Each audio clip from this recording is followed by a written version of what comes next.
At 4 a.m., I was about to leave for the airport when my late wife's lawyer pounded on my door. His face was white. "Don't go to work today. Trust me." I asked why. He pointed at my suitcase and said, "Don't take that suitcase to the airport. Someone is waiting for you to carry something out of this city." I froze. Less than an hour later, my phone rang. The man on the other end claimed to be police, and one question made my face go pale. "Before we go any further, thank you for being here. It genuinely means everything. Drop a comment and tell me, where are you watching from? Your city, your country, but I want to know who is in this room with me." A quick note: this story contains fictional elements woven in for entertainment and educational purposes. Any resemblance to names or places is purely coincidental, but the message it carries is one worth keeping. The clock on the microwave read 4:07 when the doorbell rang. I was standing in front of the hallway mirror, adjusting the collar of my navy blazer, when the sound cut through the stillness of the house like something breaking. Not a polite press of the button. A series of rapid, urgent rings, one after another, the kind that does not wait for an answer. I set down my coffee mug on the entryway table. The coffee was still hot. I had made it 12 minutes ago, right after I finished loading the last folder into my carry-on, a dark navy roller bag with a scuff mark on the bottom right corner that I had been meaning to repair for 2 years. My flight to Washington, D.C., American Airlines 1147 departed O'Hare at 6:15. I had been early as always. Raymond Oakes did not miss flights. I opened the door. The man standing on my porch was drenched in the kind of cold October fog that settles over Naperville before sunrise, the kind that soaks through wool and collar and skin. He was in his early 60s, a few years older than me, with silver hair flattened against his forehead and a dark overcoat that had clearly been thrown on without thought. His leather briefcase hung from one hand, and his other hand was already reaching past me toward the inside of the house. I had never seen this man before in my life. "Raymond Oakes," he said. Not a question. His voice was the voice of someone who had rehearsed this moment many times and was now simply executing it. I stepped back instinctively, one hand moving to the edge of the door. "Who are you?" "Gerald Finch." He walked past me into the entryway without waiting for an invitation. His wet shoes leaving dark prints on the hardwood floor Margaret had refinished the summer before she got sick. He set his briefcase on the entryway table right next to my coffee. "I am an attorney. I was your wife's attorney, and you need to close that door right now." My hand tightened on the doorframe. The fog outside was thick enough to swallow the streetlights whole, and Elmwood Drive was completely still. Not a single car, not a single porch light, just the cold and the dark and this man in my entryway who had just told me he was Margaret's attorney. I closed the door. "Margaret never mentioned you," I said. My voice came out steadier than I felt. Gerald was already opening his briefcase on the table, his movements precise and unhurried, the movements of a man who had spent 40 years in rooms where panic was a liability. "She was not supposed to," he said. That was the arrangement. He pulled out a manila envelope thick with photographs and laid it flat between us. "Before I explain anything else, I need you to look at these." I looked. 11 photographs, printed on standard copy paper, slightly grainy the way surveillance images always are when the lighting is poor. The timestamp in the corner of each image read Sunday, October 6th, 2024, between 11:14 and 11:18 at night. The location, based on the concrete pillars and the low ceiling, was a parking garage. Underground level by the look of it, and standing in the center of every single photograph under the pale yellow glow of a sodium lamp was my son-in-law, Preston Caulfield. He was wearing the navy blazer he had worn to Vivian's birthday dinner 3 weeks ago. I recognized it by the small silver pin on the left lapel, the one Vivian had given him for their 2nd anniversary. He was handing something to another man, someone whose face was entirely obscured by a low-pulled baseball cap. 2 hard drives, black and rectangular, exchanging hands in the space of 4 minutes and 17 seconds. My stomach dropped so fast I had to press my fingertips into the edge of the table to steady myself. "That is Navy Pier," I said. My voice had gone thin. "That is the underground parking structure at Navy Pier." "Level B3, Gerald confirmed. "Last Sunday night. The man receiving the drives has been identified by my investigator as Fletcher Vane, a data broker with known ties to Nexogen Corporation, a biotech firm based in Boston." He paused. "You know that name?" I knew that name. My jaw tightened. "How long have you had these?" "Since Monday morning." He looked at me directly for the first time. His eyes were dark gray and extraordinarily still, the eyes of someone who had learned a long time ago how to hold difficult things without flinching. I came the moment I confirmed what they meant. I pushed back from the table. My legs felt wrong, like the floor had shifted slightly beneath me without making a sound. I walked to the kitchen window and stood there with my back to him, staring out at the fog pressing against the glass. 6 years. Preston and Vivian had been married for 6 years. I had sat across from that man at Thanksgiving. I had shaken his hand at the wedding. I had believed completely and without question that he loved my daughter. "What does this have to do with my flight?" I asked. I could hear how tight my own voice had become, how carefully I was holding it together. Gerald's answer came without hesitation. "Do not get on that plane, Raymond. The carry-on sitting in your entryway right now does not contain your conference materials." He let the words settle before he continued. "It contains evidence designed to convict you of stealing classified research data worth $847 million. Preston planted a transmission device in the lining of your bag. The moment you walk through the security scanner at Terminal 3, that device will automatically send 2.3 terabytes of encrypted research files to Nexogen Corporation's servers. Federal agents are already waiting at Gate B12. A reporter from WGN News was tipped off last night. By 6:30 this morning, your name and face would be on every screen in this city." The fog outside had not moved. The street was still empty. My coffee was getting cold on the entryway table. I turned around slowly. My hands, I noticed, had begun to shake. "He has been planning this for years," I said. It was not a question. The precision of it, the flight, the device, the agents, the reporter. It was not something a person built in a week or a month. This was architecture. This was something someone had drawn up and revised and perfected over a very long time. Gerald reached into his briefcase a second time and produced a smaller envelope, pale yellow, sealed with red wax. The wax was unbroken. The name written on the front in handwriting I would have recognized in complete darkness, in the middle of any dream, in any room on earth, was mine. "Raymond, only when it is time." My throat closed. I knew that handwriting. I had watched those letters form 10,000 times on grocery lists and birthday cards and the yellow sticky notes she used to press into my coat pocket on cold mornings.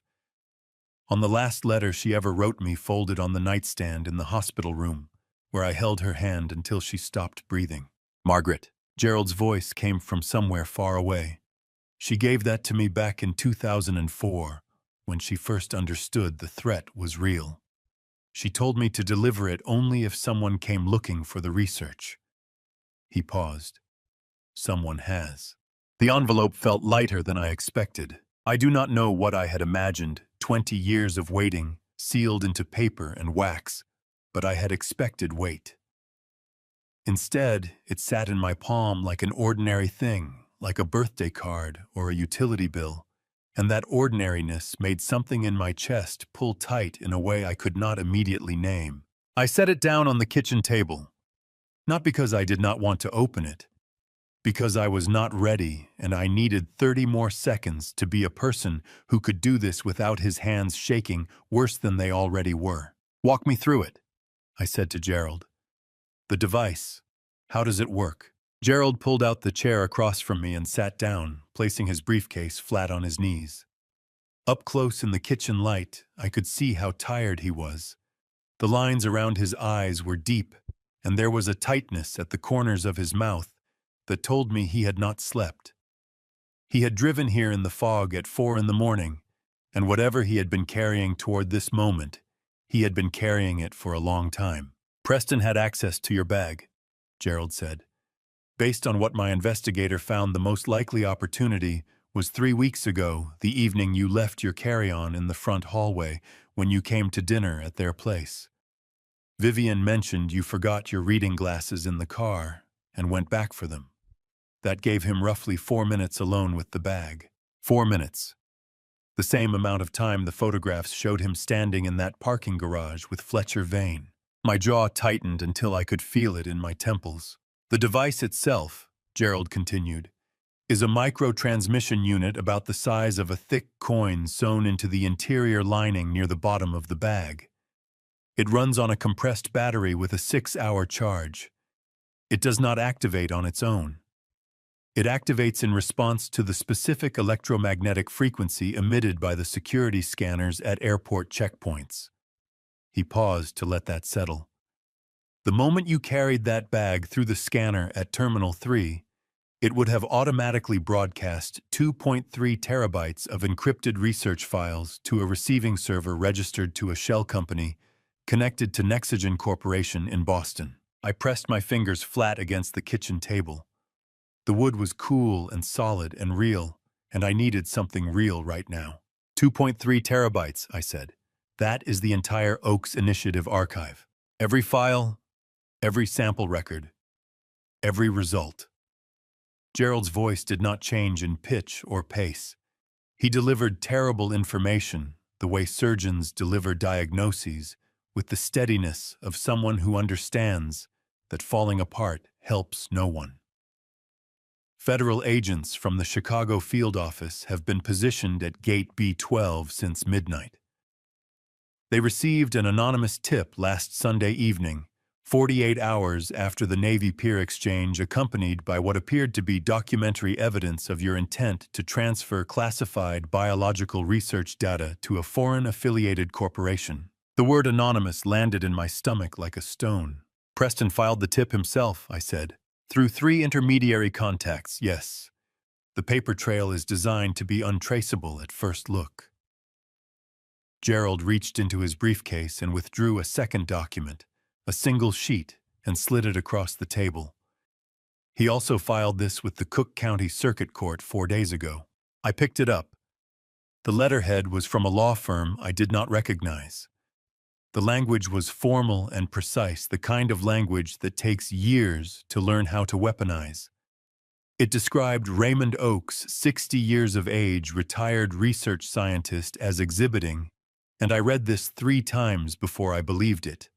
Quote, significant cognitive decline, disorientation, and an escalating pattern of erratic behavior consistent with early-stage dementia, end quote.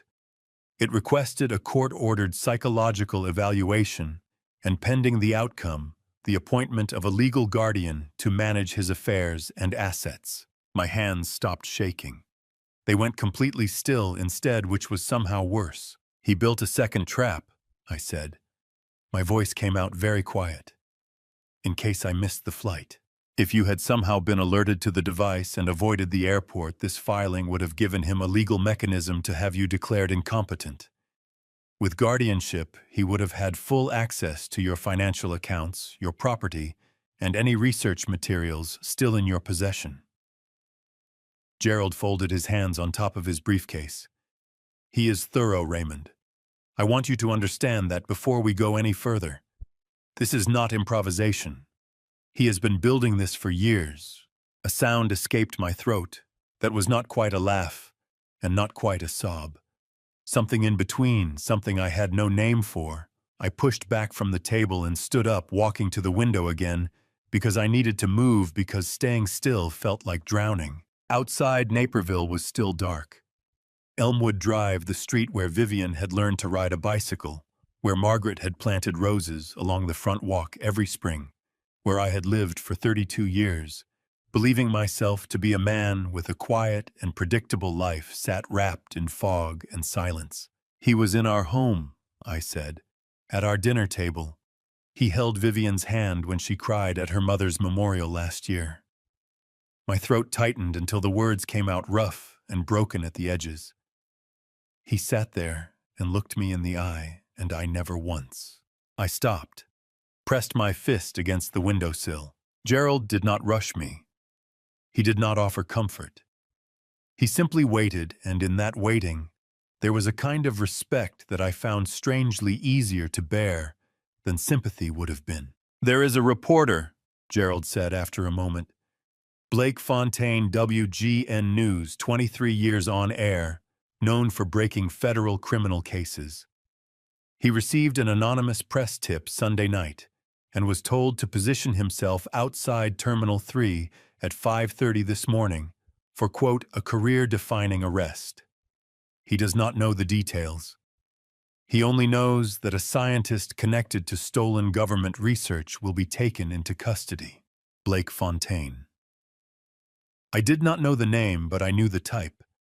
I had watched enough evening news to understand what it meant when a camera crew was already in position before the handcuffs came out. "So if I walk through that scanner," I said slowly, turning back from the window, "I am arrested on federal charges with cameras rolling. And if I somehow avoid the scanner and stay home, Preston files for guardianship and has me declared incompetent within the week." "That is correct." The clock on the microwave now read 4:22. I had a flight in less than 2 hours. My carry-on was sitting 14 feet away in the entryway, and somewhere in its lining, sewn in by the hands of a man who had eaten at my table for 6 years, was a device designed to end my life. I looked at the pale yellow envelope on the kitchen table. "She knew," I said. It was not a question. Gerald looked at the envelope too. When he looked back at me, something in his expression shifted just slightly, a hairline crack in the composure. "Open it," he said. "Then we will talk about what comes next." The wax seal broke with a sound so small I almost did not hear it. I do not know how long I stood at the kitchen table before I finally reached for the envelope. Long enough that Gerald had stopped watching me and turned his attention to the window, instead giving me the privacy of his profile rather than his eyes.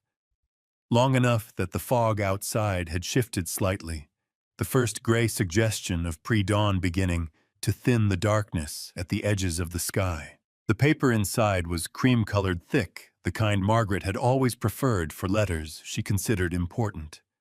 She had a specific opinion about paper weight, one of those small, precise preferences that had always made me smile. 3 sheets, folded in thirds, covered front and back in her handwriting. The ink was dark blue.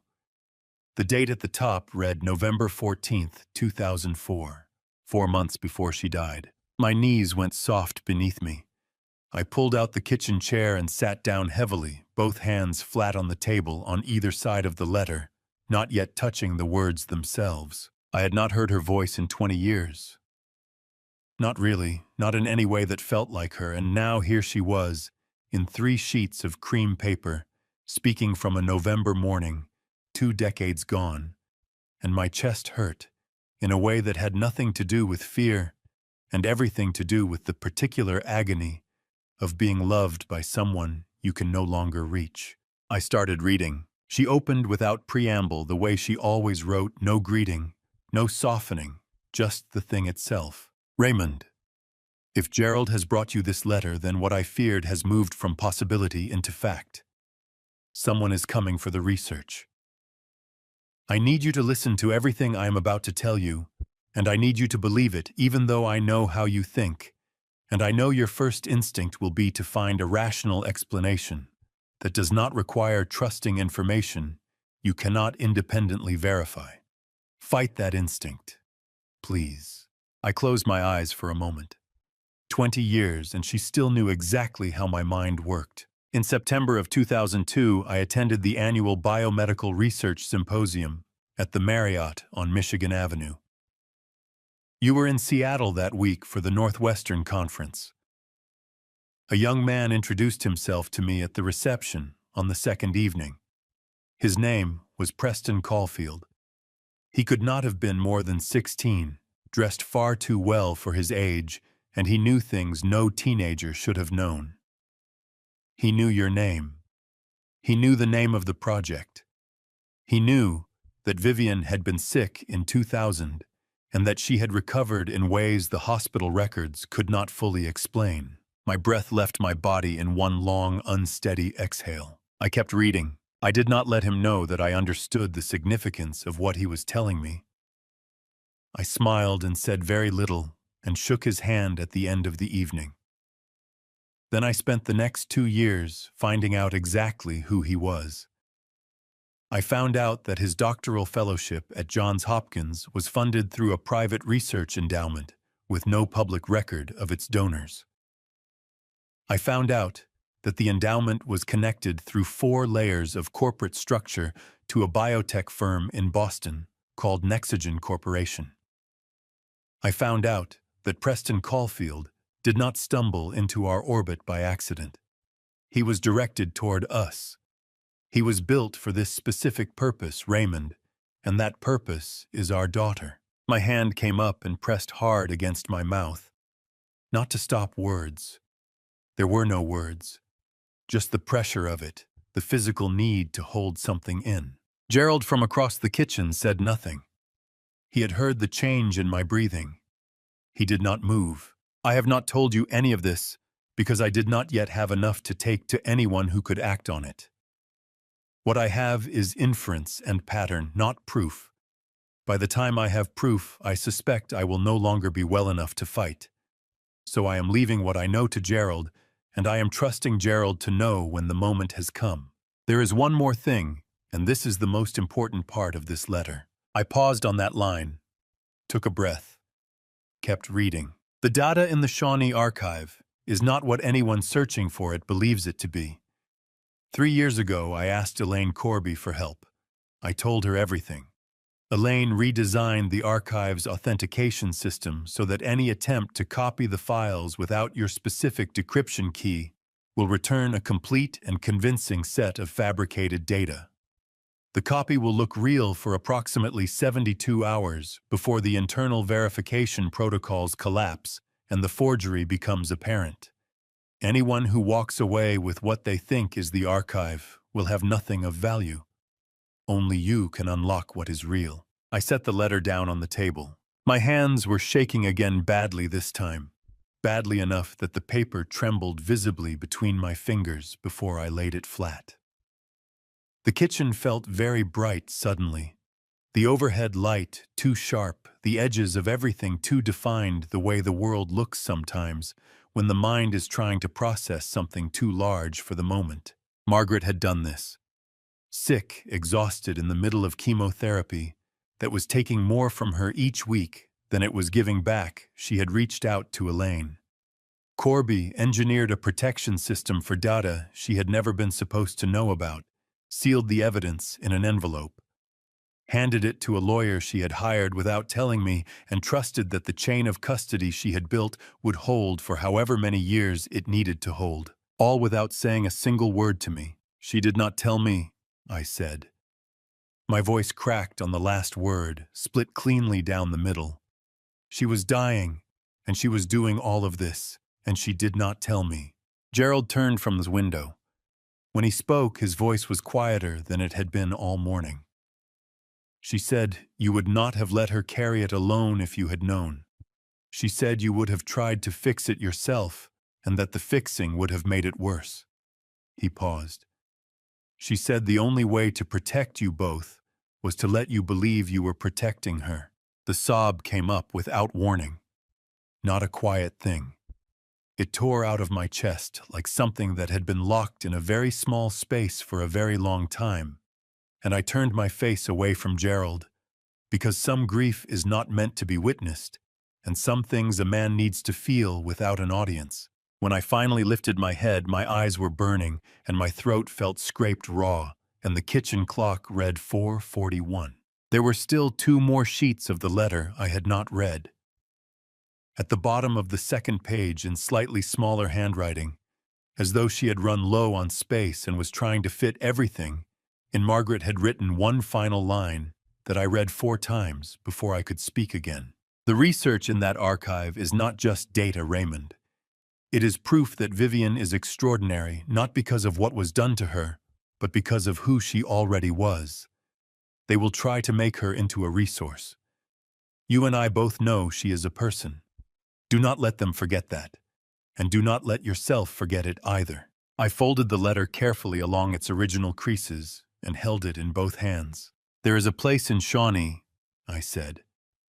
My voice was steadier now, worn smooth by what had just moved through it. Margaret built something there. I never asked enough questions about it. I know, Gerald said. I helped her set up the property trust. That is where we need to go. I looked at the clock. 4:43. Outside, the first pale light was beginning to separate the sky from the tree line. Then we need to leave now, I said. We were 20 minutes outside of Naperville when Gerald finally asked the question I had known was coming since the moment he walked through my door. Tell me about the Oaks Initiative. Outside the passenger window, Illinois in October looked like the end of something. The corn had been harvested weeks ago, and the fields on either side of Route 30 stretched flat and pale under a sky that had not yet decided what color it wanted to be. Gerald drove the way he did everything else steadily, without unnecessary movement, both hands on the wheel of his dark gray Chevrolet Suburban. I had been staring at those empty fields for several miles, watching the fence posts tick past, like a metronome trying to find the beginning of a story I had spent 23 years not telling. It started in 1998, I said. I was leading a research team at Northwestern. Molecular biology specifically focused on what we called adaptive immune expression. The question of whether the human immune system could, under specific conditions of extreme stress, reorganize itself at the genetic level in ways that were heritable and functionally superior to the baseline. I paused. Most of my colleagues thought the hypothesis was unprovable. I thought they were not looking at the right subjects. Gerald did not respond. He simply listened in the particular way of someone who has spent a career understanding that the most useful thing an attorney can do in certain moments is stay completely quiet. The project was funded through a combination of a private endowment from the Hargrove Foundation and a partial grant from the National Institutes of Health. I continued. The NIH portion covered roughly 30% of our operating costs. The rest came from private sources. That distinction matters because it meant the data we generated was not automatically the property of the federal government, though the government certainly believed otherwise when it became relevant. I watched a water tower pass on the right. The name of a town I did not recognize painted on its side in blue letters. In August of 2000, Vivian was involved in a car accident on Maple Avenue 3 blocks from her school. A driver ran a red light. The impact was severe enough that the paramedics who responded documented significant traumatic brain injury. The neurologist at Northwestern Memorial used the word catastrophic in his initial assessment. My voice went flat on that word, the way it always did when I returned to that day. Not because the emotion had faded, because some things the body learns to protect itself from by making the voice go very still. She was in the intensive care unit for 11 days. Gerald's grip on the steering wheel did not change. He kept his eyes on the road. On the 12th day, she woke up, I said. Fully alert, fully oriented, no measurable cognitive deficit. The damage that had been visible on her initial scans was gone. Not reduced. Gone. I pressed my thumb hard into my palm, feeling the pressure of it grounding myself in the physical sensation. The attending physicians attributed it to what they called spontaneous recovery, a rare but documented phenomenon. They wrote it up as an anomalous case and moved on. But you did not, Gerald said. I could not, I said. I was her father, yes, but I was also a molecular biologist who had spent 3 years studying exactly this type of immune-mediated cellular regeneration. I knew what I was looking at. I knew it was not spontaneous recovery in any conventional sense. I stopped. The next part was the part I had never said out loud to anyone. I called Elaine Corby. She was at the University of Chicago at the time running her own immunology lab. We had collaborated before.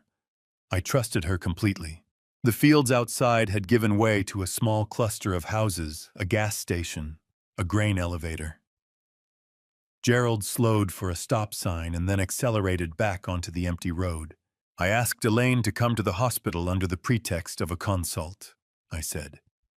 And while Vivian was sleeping, we drew blood samples without documenting it in the official hospital record.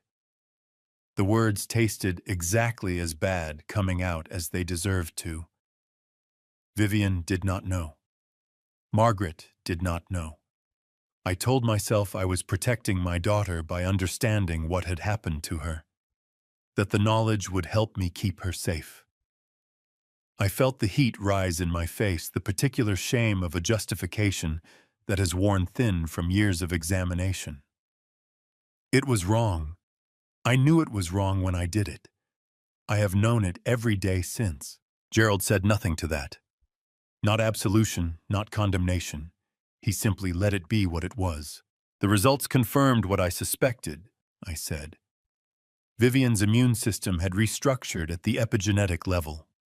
The regenerative proteins her body was producing had no identified analog in existing research. What she could do biologically was something we did not have a framework for yet. I looked down at my hands in my lap. I expanded the project scope quietly. Under Elaine's guidance, we spent the next year mapping what we had found. By mid-2001, we had enough data to understand that we were looking at something that would rewrite entire fields of medicine. And then the government found out, Gerald said. A junior researcher on our team included a reference to anomalous immune findings in a routine NIH progress report, I said. He did not understand the significance of what he was flagging. Within 6 weeks, we had a federal oversight team in our lab. The memory tightened something in my throat. They wanted everything, all of it. Vivian's samples, the analysis, the full data set. They said it fell under federal jurisdiction because of the NIH funding. I said the NIH portion had not funded the work that produced these results. They disagreed. What did you do? I dissolved the project on paper, I said. Signed every document they put in front of me. Agreed to every term of the official closure. I turned to look at Gerald's profile for the first time in this conversation. And then I took the original data, the physical samples, and the complete analysis, and I removed them from the university entirely. Everything they received was a sanitized version of secondary findings. Nothing that would lead them anywhere useful. Gerald was quiet for a long moment.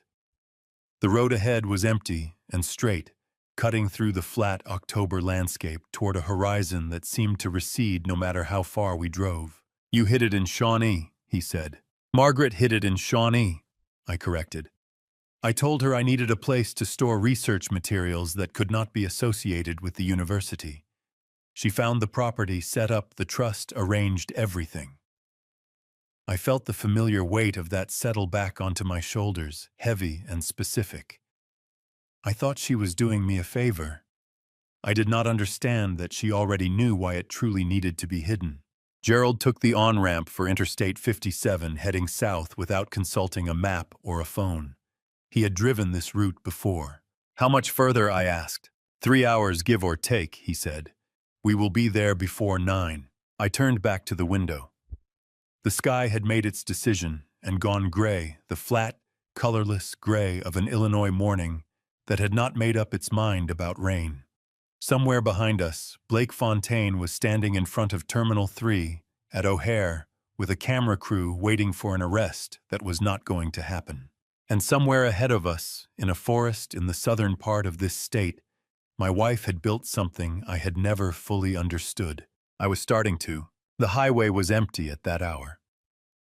The kind of empty that makes you feel like the rest of the world has already decided something you haven't been told yet.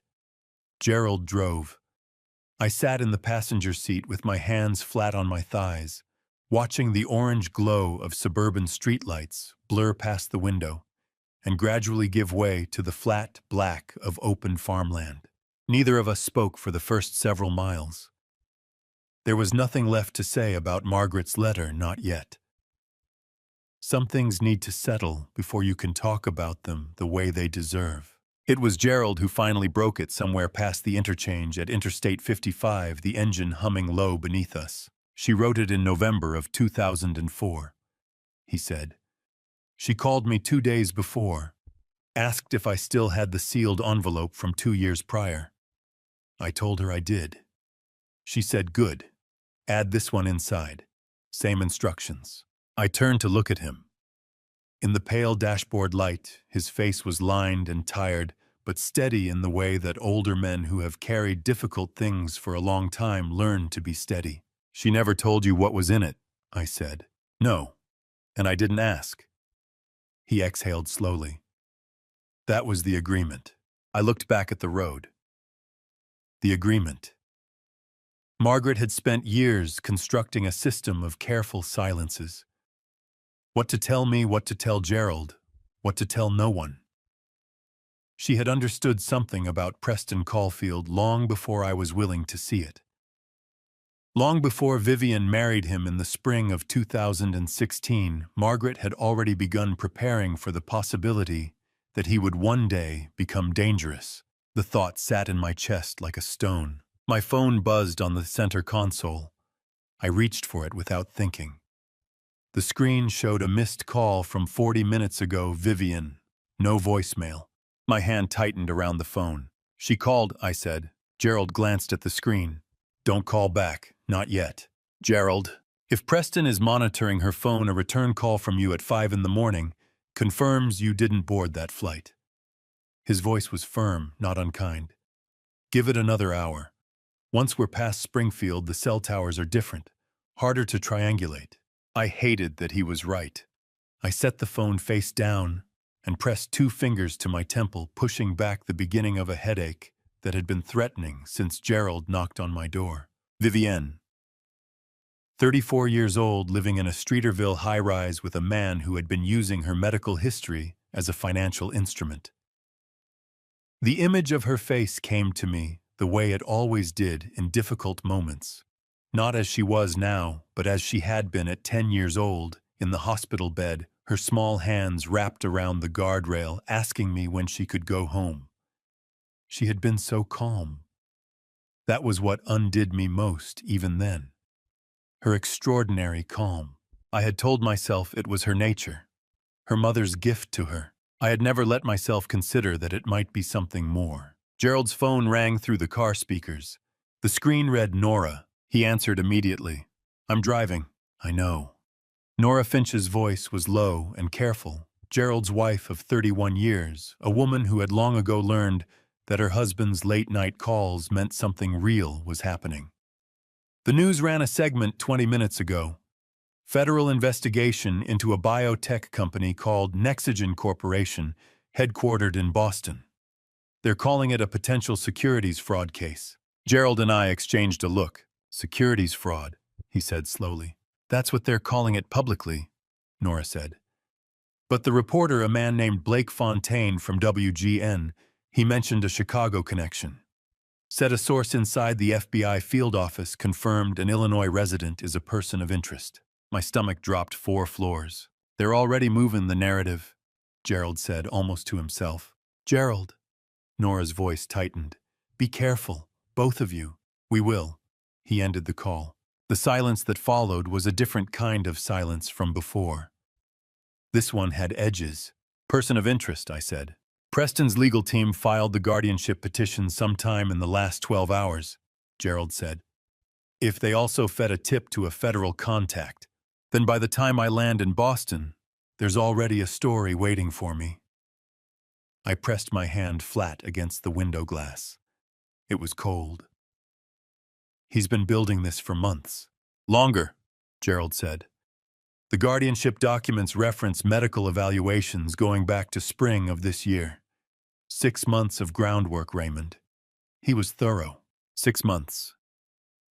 While I had been working, traveling, attending conferences, believing my daughter's marriage was simply distant, in the way adult children's lives sometimes become distant, Preston Caulfield had been constructing a legal and media architecture designed to take everything from her and to use me as the mechanism that made it credible. My jaw tightened until I felt it in my back teeth. He needed you out of the country, Gerald continued. An arrest at a foreign airport or even just the appearance of flight would have been enough to suspend your legal standing as next of kin. The guardianship would have moved unopposed. And Vivian, Gerald's knuckles whitened briefly on the steering wheel. With you discredited and her classified as a research subject rather than a private citizen, Nexigen's legal claim to the data becomes arguable in federal court. It wouldn't win, but it would tie everything up long enough for them to act. I turned the phone over in my hands. Vivian's name on the missed call screen. 6 months. She had been living inside this for 6 months. The first thin light of morning was beginning to separate the sky from the fields in the east, a narrow band of gray-blue that made everything look temporary, provisional, like the world was still deciding what kind of day it intended to be. Then Gerald's phone buzzed again. Not Nora this time, a number I didn't recognize. He stared at it for 1 second, then 2. Then he answered it. A man's voice said, "Mr. Finch, this is Detective Ray Stubbs, Chicago PD. I think we need to talk about Raymond Oakes before this gets much worse." Gerald did not put the call on speaker. He held the phone to his ear with one hand and kept the other on the wheel. And I watched his face the way you watch a doctor's expression when they're reading your results, looking for the thing they haven't said yet. He spoke 4 times during the call. Yes. Then when was the filing time-stamped? Then does he know about the property in Williamson County? And finally, give us until noon. He ended the call and set the phone in the cup holder. I waited exactly 3 seconds. Tell me. Detective Stubbs has been watching Preston Caulfield for 6 weeks, Gerald said. Not because of us, because of a separate complaint. A former Nexigen contractor filed a whistleblower claim with the Illinois Attorney General's office in August. Stubbs was assigned to the financial thread. He found Preston's name in the contractor's records. Then he's already building a case. He was. Until last night when someone inside the Cook County Clerk's office flagged the guardianship petition and called a contact at the FBI field office. Stubbs got pushed to the side. Federal jurisdiction, they told him. Gerald's mouth tightened at the corner. He doesn't like being pushed to the side. So he called you. He called me because your name appeared in the petition as the subject of the competency filing, and my name appeared as the attorney associated with Margaret's estate. He wanted to know if we were aware of what had been submitted. Gerald finally looked at me. He also said, and I want you to hear this carefully, that the federal agents assigned to this case received their briefing from a source inside Nexigen's legal team, not from an independent investigation. From Nexigen. The farmland outside had been replaced by something older and quieter. The highway narrowing the tree lines, thickening the light going green and diffuse as southern Illinois gradually became itself. I had not been to this part of the state in more than 20 years, and the landscape was doing something to me that I hadn't prepared for. It was pressing memory up through the present, the way water presses up through cracked pavement. Stubbs is giving us until noon, I said. He's giving us until noon before he's obligated to report that he made contact. Gerald turned off the main road onto a 2-lane route marked with a brown recreational area sign. After that, he says it's out of his hands. And does he know about the cabin? No, I was careful not to confirm it. We drove another 40 minutes without speaking. The road climbed slightly, the oaks closing in on both sides, their leaves just beginning to turn that particular October gold that makes everything look like it's being preserved rather than dying. I pressed my hand against the cold glass again, and thought about Margaret driving this same road in 2004, alone carrying things she needed to hide from me in order to protect me. I thought about what that kind of love costs a person, the daily weight of it. My throat closed without warning. I pressed my fist briefly to my mouth, breathed through my nose, and let it pass. Gerald turned onto an unpaved track barely wide enough for the car, the tires crunching over gravel and fallen leaves, and after a quarter-mile the trees opened up and the cabin appeared.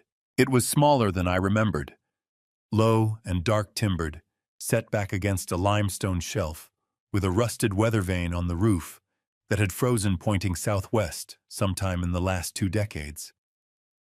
Margaret's family had owned this property since the 1980s, 4 acres in Williamson County, 14 miles outside Harrisburg, the deed registered under her maiden name, Oakes being her married name. Preston would have needed to run a thorough title search under her birth name to find it. We had, for the moment, the advantage of obscurity. Gerald killed the engine. Neither of us moved immediately. There is a particular stillness to arriving at a place that holds grief for you the way your body knows, before your mind does, that something in here is going to cost you something. I got out of the car. The air smelled of cedar and wet limestone, and the faint sweetness of decomposing leaves. My breath fogged in front of me. I found the key where Margaret's letter had said it would be inside a rusted tobacco tin wedged behind the second porch post, from the left wrapped in an oilcloth that had kept it dry for God knows how long. The lock turned. Inside the cabin was dim and cool, the windows shuttered. Dust on every surface, but the structure was sound. Margaret had arranged for a property management company in Harrisburg to handle basic maintenance roof pipes foundation. Anonymous billing through a trust account Gerald had administered. She had thought of everything. I found the cellar door in the kitchen floor, beneath the rag rug, exactly where her letter had described. The latch was a simple barrel bolt. I pulled it open and Gerald shone his phone light down the stairs. The room below was approximately 15 by 12 feet. The walls were poured concrete. A dehumidifier newer than the rest of the cabin, replaced within the last 3 years, according to the service sticker, hummed faintly in the corner. Metal shelving units ran along 2 walls, each shelf labeled in Margaret's handwriting, with a year range and a project designation. Binders. Hard drives in sealed static-proof bags. A fireproof filing cabinet. And on a small table in the center of the room, a laptop computer, plugged in. A small green charging light blinking steadily as if it had been waiting. A strip of masking tape across the lid. Margaret's handwriting in black marker. Raymond watched this first. My hand reached for it and then stopped hovering an inch above the lid. 20 years of not knowing exactly what she had known. 20 years of trusting the silence she had built around us without ever asking what it contained. And now here it was, whatever she had needed to say, but could not say while she was alive, compressed into a single laptop in a room that smelled of concrete and cedar and time. Gerald stepped up beside me. He said nothing. He didn't need to. I lifted the lid. The screen did not load slowly. It came on all at once, a clean white rectangle filling the dim cellar with cold light. And then her face appeared. And every carefully maintained thing inside me came undone in an instant. She was younger than I last remembered her. 58, perhaps 59. Her dark hair still mostly dark, her reading glasses pushed up on her head the way she always wore them when she was thinking. She was sitting at a desk I did not recognize, not our kitchen, not her study at home, somewhere neutral. A bare wall behind her, a single lamp to her left, casting warm light across her face. She looked directly into the camera. "Raymond," she said, "if you're watching this, then Gerald did his job. And I'm glad. I need you to listen carefully, because what I'm about to tell you took me a long time to understand, and I need you to understand it too." Her voice. I had forgotten the specific quality of it, the way it carried patience and precision, in equal measure the way she could make even difficult things sound like something you could hold in two hands and examine. I pressed my back against the cold concrete wall. My legs had stopped cooperating with the rest of me. Beside me, Gerald stood with his arms folded across his chest, his eyes fixed on the screen. His jaw was working slightly the way it did when he was holding something in. Margaret leaned forward slightly. "I need to start with Dr. Elaine Corby." I straightened. "Elaine came to me in the spring of 2003. Margaret continued. "Not to you, Raymond. To me. She said she had spent 2 years trying to find a way to tell you directly, and each time she lost her nerve. So she came to me instead." Margaret's expression shifted, not quite sadness, something more like the look of a person who has long since made peace with a painful fact. "She told me that what you and she found in Vivian's tissue samples in 2000 was not an anomaly. It was a blueprint, a self-correcting epigenetic sequence that, under the right laboratory conditions, could be reverse-engineered into a regenerative therapy protocol worth, and these were her words, more than any single pharmaceutical patent in the last 30 years. The number landed in the cellar, the way large numbers do, when they stop being abstract. $847 million was what Nexogen had put on it 2 decades later. But in 2003, before the industry had fully understood what it was looking at, it had been valued at something closer to 300 million, still enough to make dangerous people move. "Elaine told me she had been approached," Margaret said. "A consultant from a firm she didn't recognize at the time. He asked questions about the Oaks initiative that no one outside the project should have been able to ask. She gave him nothing. But she was frightened. So she came to me." Margaret paused. She took her glasses off her head and set them on the desk. "I did 3 things after that conversation. First, I asked Gerald to run a quiet background check on anyone connected to the Hargrove Foundation's grant committee." She glanced briefly off camera, a habit she had, looking slightly left when she was ordering her thoughts. Second, I commissioned Elaine to design what she called a containment protocol. A second archive identical in structure to the real one, plausible enough to pass an initial technical review, but containing data sequences that were subtly non-functional. A decoy. If anyone extracted it and ran it through their own laboratory systems, the results would appear promising for approximately 72 hours before the inconsistencies became apparent. Enough time for us to know an extraction had occurred and to act. Gerald exhaled slowly beside me. I did not look at him. I could not take my eyes off her face. "Third," Margaret said, and her voice dropped slightly, "I started paying attention to Preston Caulfield." My chest tightened. In 2003, Preston was barely 17, just finishing high school. And yet his name was already appearing in the financial records of people who had no business knowing a teenager. He was not yet in Vivian's life, he wouldn't be for another decade. But his name appeared in Gerald's background search connected to the Hargrove Foundation through a consulting subsidiary based in Delaware. A very small connection. A thread. She looked directly into the camera again. I pulled it. What followed was 8 minutes of Margaret explaining in the careful and methodical way she had explained everything in her life, exactly what she had found. Preston's academic history, a doctorate in molecular economics from Georgetown, an obscure discipline that sits at the intersection of biological research and financial valuation. His early career consulting for pharmaceutical firms seeking acquisition targets. His connection to Nexogen Corporation, which at that point was still a mid-sized biotech operating out of Boston, hungry for a proprietary breakthrough that would move it into the first tier. And then in 2013, his arrival in Chicago. I don't believe it was a coincidence, Margaret said. I believe he found Vivian because he was looking for her.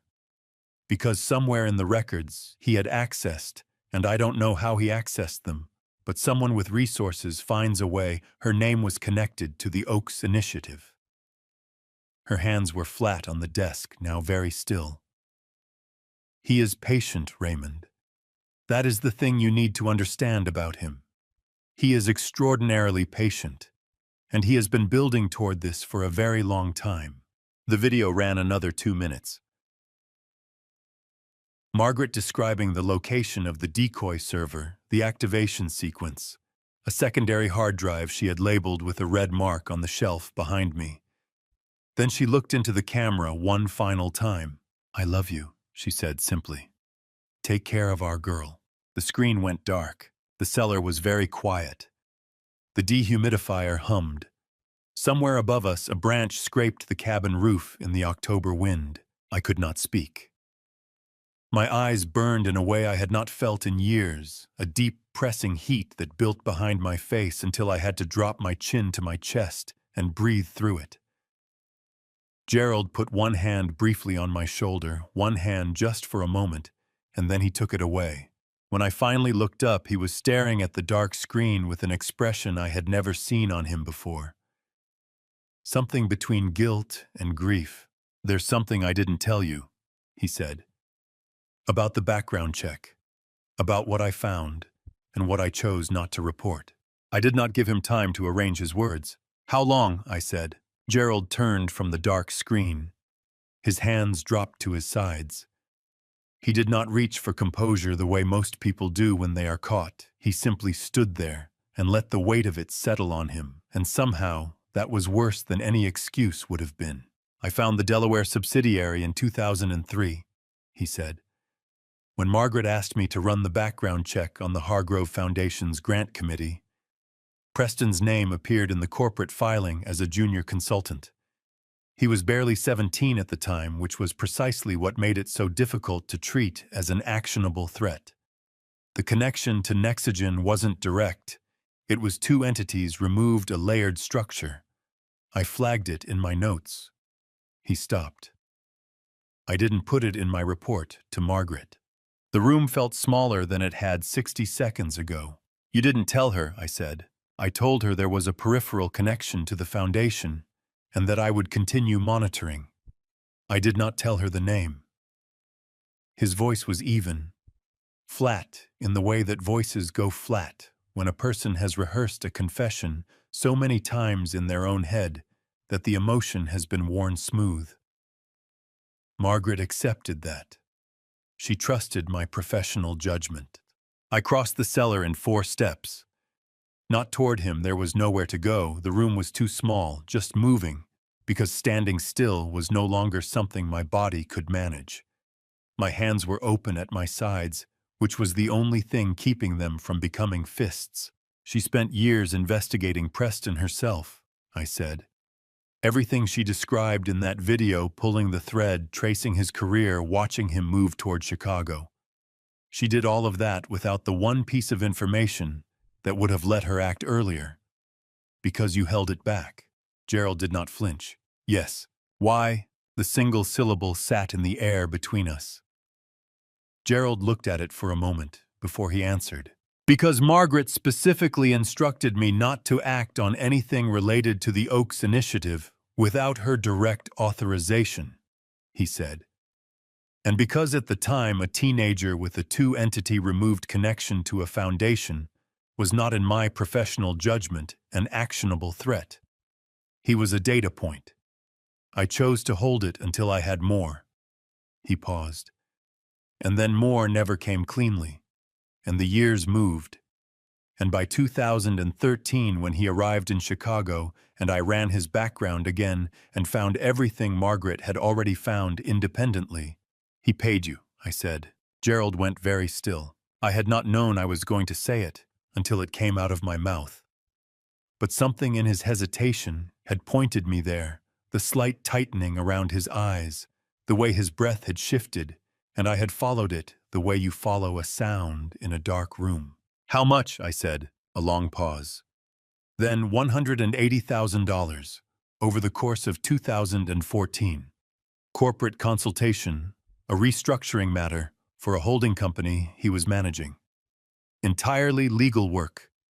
Entirely separate, as far as I could verify at the time, from anything connected to you or Vivian or the Oaks Initiative." The number dropped into the room like something heavy. "You did legal work for the man who was planning to steal my daughter's genetic data," I said, while serving as the executor of my wife's estate. "Yes." Gerald's voice did not break, but something behind it shifted a pressure like a wall that has been holding water for a very long time.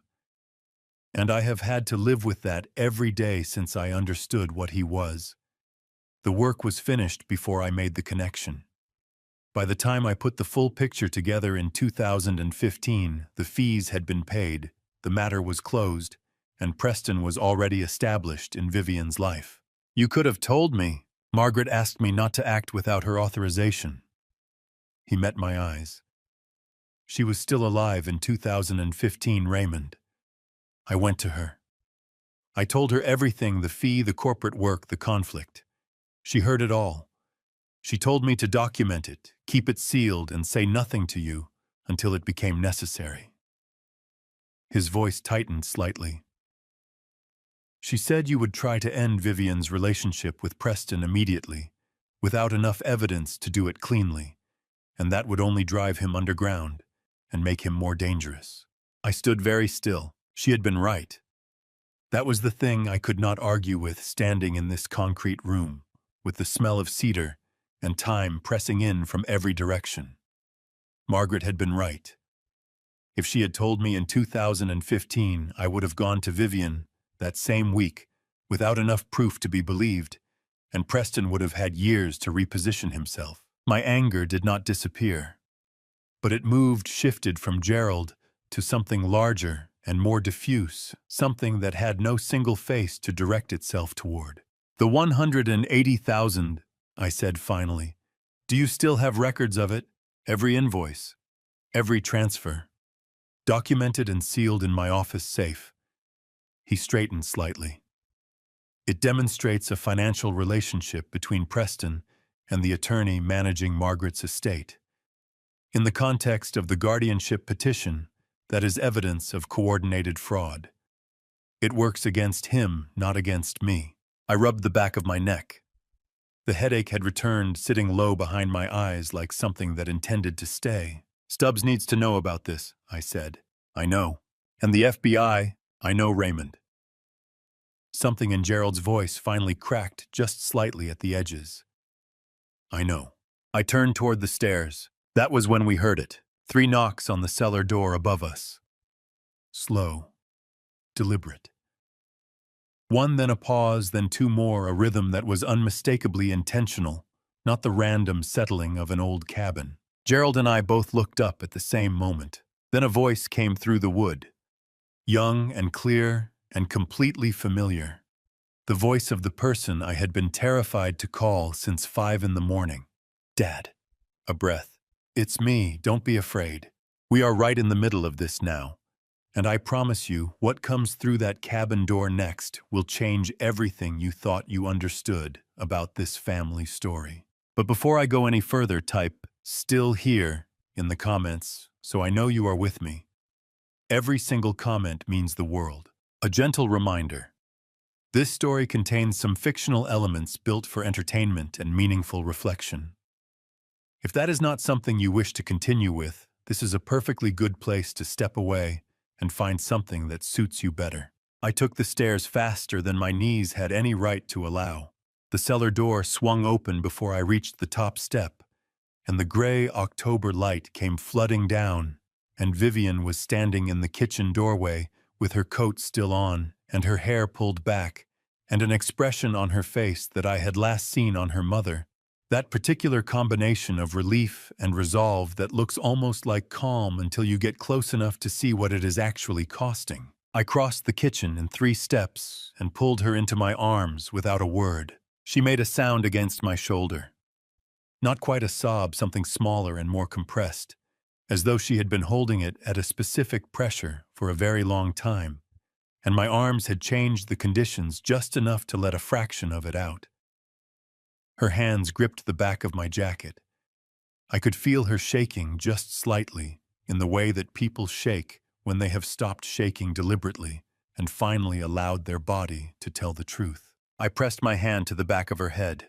"I've got you," I said. It was the only thing I could find. She pulled back first. Her eyes were wet, but her jaw was set, and she wiped her face with the back of her wrist, in a single, quick motion, her mother's gesture so precisely, her mother's gesture, that something in my chest lurched sideways. "I tried to call you," she said. "I know. I couldn't call back. We were being careful. I know you were." She glanced past me to where Gerald had come up the stairs behind me and now stood in the kitchen doorway, his arms folded, his expression carefully neutral.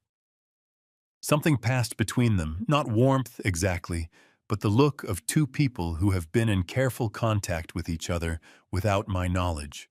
I looked at Gerald. "How long?" I said. "I seem to be asking that question a great deal this morning." 3 weeks, Gerald said. She contacted my office. I advised her on how to document what she had found without compromising its admissibility. I turned back to Vivian. She reached into the interior pocket of her coat and produced a USB drive, small black, the kind you could buy at any office supply store, and held it between 2 fingers. 47 emails, she said, between Preston and a man named Fletcher Vane who serves as Nexagen's primary acquisitions intermediary. 3 signed contracts, 2 in preliminary form, 1 fully executed for the licensing of proprietary biological data. The executed contract is valued at $180 million. Her voice was steady and precise, the voice of someone who has recited these facts enough times to have stripped the shaking out of them. The contracts reference the data by a project designation, Oaks Initiative Series 7B. They do not name me by name, but the biological parameters described in the contracts match my medical records from 2000 to 2001 with a specificity that leaves no ambiguity. I took the USB drive from her hand. It weighed almost nothing. 6 months, I said. 5 months and 3 weeks. She sat down at the kitchen table, the old pine table that had been in this cabin since Margaret's parents owned it, and pressed both palms flat on the surface, looking at them. "I found the first email in April. I wasn't looking for it. I was going through a filing cabinet in Preston's home office looking for our car insurance documents, and I found a folder I didn't recognize. A printed email chain. I read the first page before I understood what I was reading." She looked up. "And then I read all of it." Gerald moved to the table and sat across from her. I remained standing, turning the USB drive over in my fingers. "April to October," I said. "You stayed. You stayed in that apartment with him for 6 months after you found this." Something crossed her face, not quite pain, something more deliberate. "I needed more than 1 email chain. I needed the contracts. The third one, the executed contract, he didn't sign that until August. I had to wait." She met my eyes without apology. "Mom's letter told me to wait. The copy she left for me." I went very still. "She left you a letter too," I said. "A different one. Shorter." Vivian's voice was quieter now. "She wrote it when I was in college. She didn't tell me about the research, just about Preston. His name, his background, a photograph. She told me that if he ever entered my life, I should say nothing, gather everything, and come here." A pause. "She said you would be here." The silence that followed was not empty. It was full, packed with 20 years of Margaret thinking 17 moves ahead of everyone in the room, including me, including all of us. Gerald cleared his throat. "The contracts reference Fletcher Vane as the executing intermediary. With his name documented in the email chain, we have a direct link between Preston and Nexagen that bypasses any claim of independent research." He looked at Vivian. "That is the piece that makes the federal case." "I know," she said. "Gerald explained it." I set the USB drive on the table between us. Outside, the wind moved through the oaks and the cabin's old timbers settled with a sound like a slow breath. Then Vivian looked toward the window. Her expression shifted just slightly, the way a person's expression shifts when they are managing a piece of information they have not yet delivered. "There is one more thing," she said carefully. I followed her gaze toward the gravel track visible through the window's edge. A second car was parked behind hers. Dark blue, older model Illinois plates. I had not noticed it when we arrived. It had not been there when we arrived. You didn't come alone, I said. No. Vivian folded her hands on the table. I wasn't sure how you'd feel about it, but I needed someone who already knew the legal architecture of what Preston had built. She paused. Someone who helped build part of it and has been trying to undo that ever since. She did not say the name. She just watched my face, waiting for what it would do. Dr. Corby, I said. It was not a greeting. It came out flat and hard the way a name sounds when you have been holding it in your mouth like something sharp for the better part of 20 years. Elaine Corby stepped through the cabin door behind Vivian and stopped just inside the threshold. She was 65, shorter than I remembered, her white hair cut close, her hands folded in front of her, with the careful stillness of someone who has learned not to make sudden movements around people she has hurt. She was wearing a gray wool coat and carrying nothing. She looked at me the way people look at you when they have already decided they will accept whatever you give them. Raymond, she said, you helped him build it, I said. The valuation framework. The data classification system that made Vivian's profile licensable under federal research exemptions. My voice was controlled, but only just. You gave him the technical language that made $847 million look like a legitimate commercial asset. Yes. She did not look away. In 2014, before I understood what he intended to do with it, before I understood what kind of man he was. She took a breath that seemed to cost her something. I have been working with Agent Donna Pierce at the Chicago FBI field office for 2 years. Everything I built for Preston, I have spent those 2 years dismantling from the inside. The room held that for a moment. Gerald moved to the kitchen counter and leaned against it. Agent Pierce is aware of this meeting, he said quietly. Dr. Corby contacted her last night. Pierce knows we are at this location. I looked at Gerald. You knew she was coming. I knew it was a possibility. He held my gaze without apology. I judged it better to tell you in person than over the phone. I wanted to argue. I found I did not have the energy for it, not with the noon deadline already passed, not with Vivian standing 3 feet away, watching me with that steady, careful expression. I pressed my hand flat against the kitchen wall and made myself breathe. Fine, I said.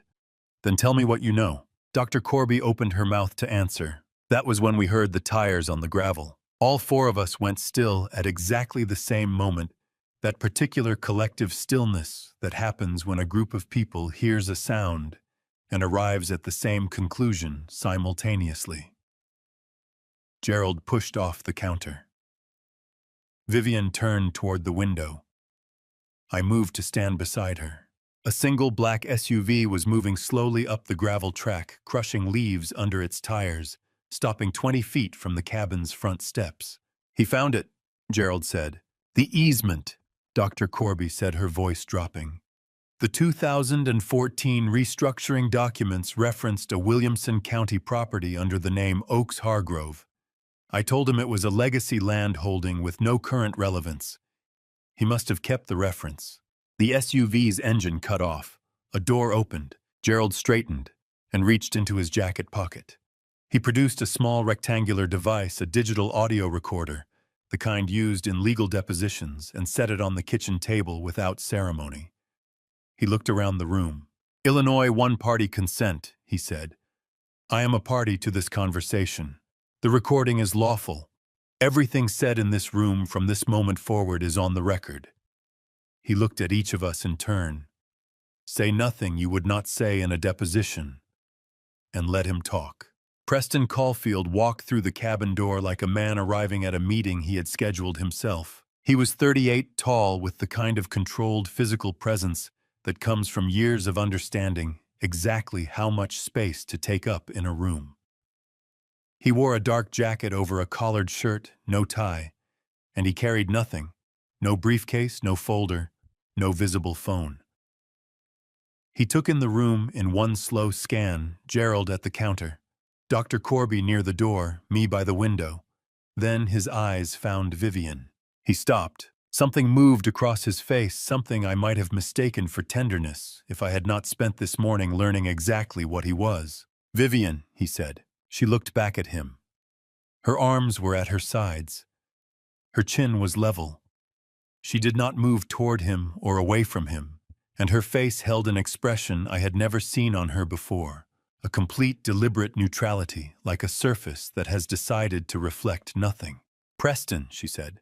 He let a moment pass. Then he looked at me. "Raymond." His voice was easy, unhurried. "I want you to know I came here to resolve this quietly. No law enforcement, no press. Just a conversation between people who understand what's at stake." He glanced at the cellar door, still slightly ajar, and then back at me. "There are people in Boston who have been waiting for this data for a very long time. They are not patient people. I would prefer to give them what they are waiting for through an arrangement that protects everyone in this room, including Vivian." Gerald said nothing. Dr. Corby said nothing. I said nothing. Preston reached into his jacket pocket and produced a single folded document. He set it on the pine table beside Gerald's recorder without looking at either of them. "A licensing agreement," he said. 12 pages. Raymond signs as the originating researcher, Vivian signs as the biological source. Nexogen receives full commercial rights to the Series 7B data. In exchange, he paused, and the pause was precise and calculated. "The guardianship petition is withdrawn. The federal inquiry goes away. And everyone walks out of here without a legal problem in the world." He looked at Vivian again. "It's the only version of this that ends cleanly," he said. Vivian held his gaze for 3 full seconds. Then she said very quietly, "How did you know about the USB drive, Preston?" The temperature in the room dropped 4 degrees. Preston's expression did not change, but his eyes moved just slightly, just for a fraction of a second, to Gerald's face. "Before I reveal what Preston says next, and I want you to understand what he is about to say will redefine this entire story, I need to ask you something. Type the number 11 in the comments if you are still here with me right now.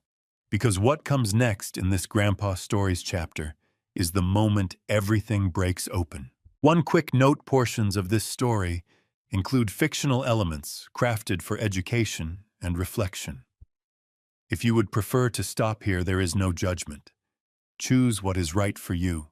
Preston did not answer Vivian's question. He looked at her for exactly the length of time it takes a careful man to decide that answering a question directly is less useful than replacing it with a larger one. Then he pulled out the chair across from her and sat down at the pine table as though he had been invited, as though this cabin were any room in any building where business was conducted and agreements were reached. "Let me tell you what you are," he said to her. "Not who, what." Vivian did not move. I took one step forward and Gerald's hand came up slightly at his side, not touching me, just present a quiet signal. I stopped. Preston folded his hands on the table. "In 2000, when your father's team analyzed your tissue samples following your accident, they identified something that occurs in approximately 1 in 600 million people," he said. "A spontaneous epigenetic reorganization, a restructuring of the way your cells read and execute their own repair instructions. Not a mutation, not a disease, a refinement." He said the last word the way certain people say words they find beautiful. "Your immune system does not simply respond to damage, it anticipates it. It prepositions repair proteins at sites of cellular stress before damage becomes clinically measurable." I was watching Vivian's face. She was watching Preston's. "The commercial application," Preston continued, "is a therapy protocol for autoimmune and neurodegenerative conditions, rheumatoid arthritis, multiple sclerosis, early-stage Parkinson's. A synthetic analog of your repair sequence introduced as a targeted gene therapy.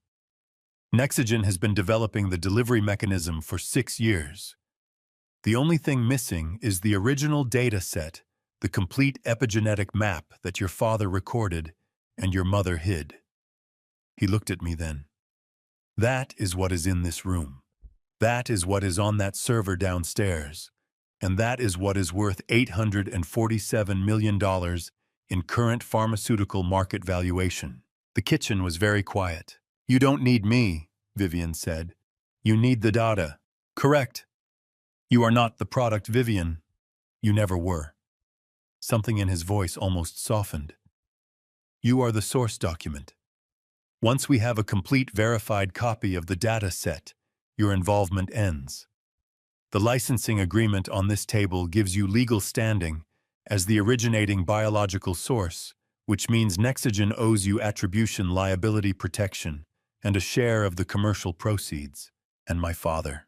Your father is cleared of all federal inquiry the moment he signs as the originating researcher.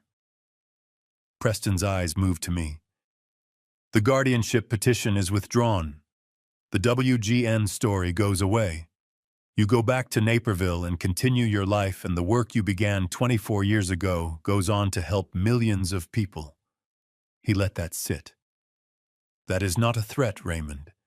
That is the best version of what this becomes. I looked at him across the kitchen. This man who had spent a decade maneuvering himself into position, who had married my daughter as a vector of access, who had constructed a legal apparatus designed to neutralize me and isolate her. And I felt something I had not expected to feel. Not rage. Something colder and more clarifying than rage. I felt the specific grief of watching someone reduce everything you have loved to a line item. Dr. Corby made a sound. Not a word. Something involuntary, as though Preston's clean summary of the commercial framework had pressed against something in her that was not yet entirely numb. She turned slightly away from the table, her hand going to the kitchen counter for support. Her knuckles were white. I noticed that. I filed it away. You helped him build that framework, I said to her, not accusing, stating. I built the valuation model, she said without turning back. I described the therapeutic application. I calculated the patent ceiling. Her voice was thin. I did not know he intended to use a fraudulent guardianship filing to remove you from the picture. I did not know about the federal inquiry. I thought... She stopped. Started again.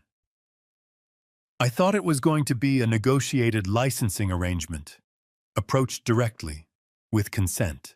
With consent, Preston repeated, and there was something in the way he said it that made the word sound like a formality he had long since moved past.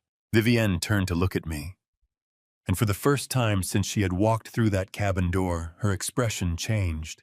The careful neutrality shifted, and what came through underneath it was not vulnerability, but something else entirely. A kind of steadiness that recognized itself. I knew, she said quietly, about the science, about what my profile means. Dr. Corby explained it to me 3 weeks ago when Gerald introduced us. She looked at Preston. I have known what I am scientifically for 3 weeks. I have known what you intended to do with it for 5 months before that. Preston went very still. I was not sitting across from you at dinner every night for 5 months in shock, she said. I was building a record.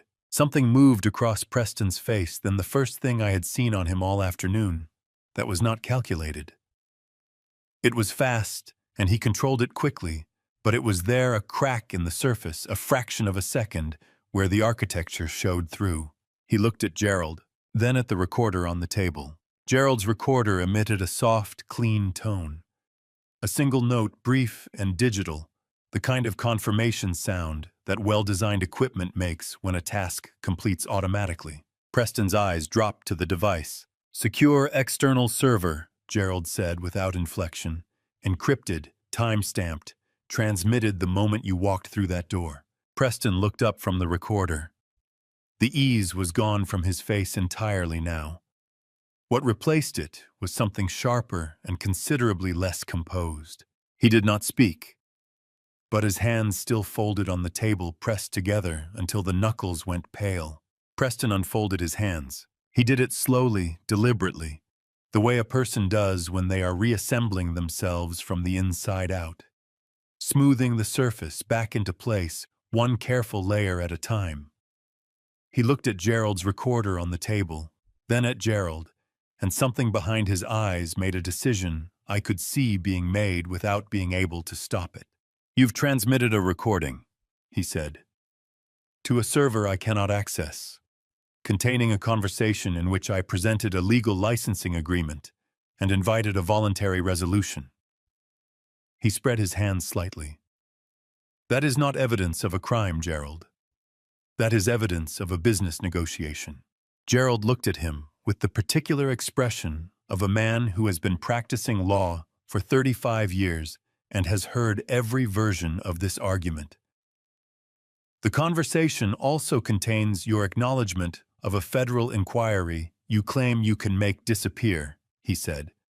"Your reference to a guardianship petition as a negotiating instrument, and your presence at a private property you accessed through documents obtained during a conflicted legal engagement." He tilted his head slightly. "You are welcome to characterize all of that as a business negotiation. A federal prosecutor will characterize it differently." Preston absorbed this. Then he stood up from the table. "I came here to resolve this quietly," he said. "You have made that difficult." He looked toward the kitchen floor, toward the cellar door, still slightly ajar, the darkness below it just visible. "But the data is still here, and that is ultimately the only thing that matters." He moved toward the cellar door. I did not stop him. I looked at Dr. Corby, and she gave me the smallest possible nod, barely a movement, just a fraction of her chin dropping and rising, and I understood. I stepped back and let him go. He pulled the cellar door open and went down the stairs. His footsteps were deliberate and unhurried on the wooden steps, the footsteps of a man who has decided that if conversation will not work, access will. Vivian turned to Dr. Corby the moment he was below. "The trigger," she said quietly. "Any external drive connected to the secondary port on the left server unit activates the containment protocol," Dr. Corby said, her voice low and precise. "The decoy archive transfers automatically. The real data remains on the primary unit, which requires a 12-character alphanumeric key to access. He does not have that key." "He'll try to take the whole unit," Gerald said. "The unit is bolted to the concrete shelf," Dr. Corby said. "Margaret's instruction. I installed the hardware myself in 2004. I looked at her. 20 years ago, she had been in this cellar bolting a server unit to a concrete shelf on the instruction of my wife, building a system designed to outlast both of them. The image of it did something to my chest that I was not prepared for, a strange, delayed gratitude that had nowhere clean to land. Then she said, 'There is something I need to tell you about the USB drive.'" Vivienne went still. Dr. Corby looked at her hands. 3 weeks ago, before I had fully committed to working with Agent Pierce, I had a final contact with a Nexigen intermediary. I was still trying to manage both sides. I am not proud of it." She looked up at Vivian. "During that conversation, I mentioned that you had been gathering documentation. I did not specify what form it took, but I said enough." Her voice dropped. "The USB reference came from me, not from Gerald." The relief that moved through the room was almost physical. I felt Gerald's shoulders drop a fraction of an inch, and I felt my own jaw unclench in a way I had not noticed it had been clenched. But the relief was complicated because the woman standing in front of us was also the woman who had nearly handed Vivian's evidence to the other side. Vivian looked at Dr. Corby for a long moment. Then she said, "Did you tell them what was on it?" "No, only that documentation existed." "Then it's done," Vivian said. "Not forgiving, not condemning, simply closing the account." From below us came the sound of equipment, a port connecting, a soft electronic tone as a drive was inserted. Then the low hum of a data transfer beginning. I looked at the cellar door. Preston had found what he was looking for, or what he believed he was looking for. We waited. 4 minutes. Gerald checked his watch once. Dr. Corby stood with her arms folded, looking at the middle distance. Vivian sat back down at the pine table and placed both hands flat on the surface, steady, patient, in the way that people are patient when they know how something ends. Preston's footsteps came back up the stairs. He came through the cellar door and straightened his jacket and looked at the room with an expression that had rearranged itself once more. The control was back, smoother now, almost relaxed. He crossed to the east-facing window and held his phone up at the corner where the ceiling met the wall, tilting it slightly, searching. One bar appeared. He watched the screen. His thumb moved. A message sent. 30 seconds passed. Then his phone vibrated once in his hand, and he looked down at it, and something went out of his face, the last of the tension, the last of the tightly managed uncertainty. His chest expanded on a slow breath. He lowered the phone and turned to face me, and for the first time all afternoon, his expression held something that was almost human. "Fletcher has confirmed receipt," he said. 2.3 terabytes, clean transfer. He looked at me with something that might in a different life have been respect. "It's over, Raymond." I looked back at him and said nothing. It was Dr. Corby who spoke. She did not raise her voice. She did not move from where she stood by the counter. She simply said with the flat precision of someone delivering a clinical result, "That is not the real data, Preston." Preston stood at the east window with his phone in his hand, and Dr. Corby's words hanging in the air between them, like something with weight and temperature. For a moment, he did not move. Then he turned to face her, and what was on his face was not anger. It was the expression of a man recalculating very quickly, running numbers against new variables, trying to find a version of the equation that still worked. "A decoy archive," he said. "Designed in 2004, Dr. Corby said. "At Margaret Oakes's request. I built the containment protocol myself. The transfer you triggered sends a structurally plausible but functionally non-viable data set. The sequences are internally consistent for approximately 72 hours before the errors become apparent in laboratory conditions." She looked at him steadily. "Fletcher Vane is currently in possession of 2.3 terabytes of data that will tell him nothing useful." Something in Preston's jaw shifted, a muscle tightening and releasing, tightening again. He looked at the cellar door, then at me, then at Vivian. "The real data," he said. "It's still down there." "It is," I said. "Then this is not over." "Preston." Gerald's voice was quiet and entirely without drama. "Listen." We all heard it at the same moment, the sound of vehicles on the gravel track, more than one, moving at the unhurried pace of people who know exactly where they are going and have no need to hurry because the situation is already contained. Not the single crunch of one SUV. Something heavier. Multiple engines moving in formation. Preston turned back to the window. 3 vehicles came up the track, 2 dark sedans, and a third marked with the blue and white of the Illinois State Police. They stopped in a line behind Preston's SUV, and before the engines had fully cut off, the doors were opening, and figures in dark jackets were stepping out with the particular economy of movement that belongs to people who do this for a living. I counted 5 agents, and behind them, getting out of the lead sedan's passenger side, a woman in her mid-40s in a charcoal suit, her dark hair pulled back, moving toward the cabin with the focused deliberateness of someone arriving at a place she has been building toward for 2 years. Behind her, from the second sedan, came Detective Ray Stubbs, broad-shouldered 52, in a jacket that did not quite fit, the way federal agents' jackets fit, which somehow made him look more trustworthy than all of them combined. The cabin door opened without a knock. "Mr. Caulfield." Agent Donna Pierce stepped inside and took in the room in the same single scan that Preston had used when he arrived, except hers was faster and considerably more thorough. "I'm Special Agent Donna Pierce, FBI, Chicago Field Office." She held up her credentials. "You are not required to say anything at this time, and I strongly suggest you don't." Preston looked at her. His phone was still in his hand. He set it on the windowsill with a deliberateness that was the last act of a man who has decided that the only remaining asset he has is his composure. "I'd like to speak with my attorney," he said. "You'll have that opportunity," Pierce said. She nodded to the agent nearest the door, who moved to Preston's side with the quiet efficiency of someone following a procedure they have rehearsed many times. Detective Stubbs came through the door behind Pierce and stopped just inside the threshold. He was looking at Gerald. Gerald was looking at him.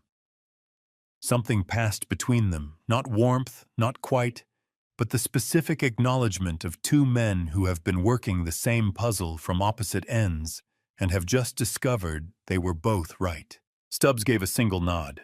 Gerald returned it. Agent Pierce turned to me. "Dr. Oakes?" Her voice changed slightly, still professional, but without the edge. "I want to be direct with you. You are not a subject of this investigation. The federal inquiry referenced in this morning's media reporting was initiated based on information provided by Nexigen's legal team, which we now have substantial reason to believe was fabricated as part of a coordinated fraud. The guardianship petition filed in Cook County has been flagged and will be suspended pending review." She paused. "You came here to protect your daughter.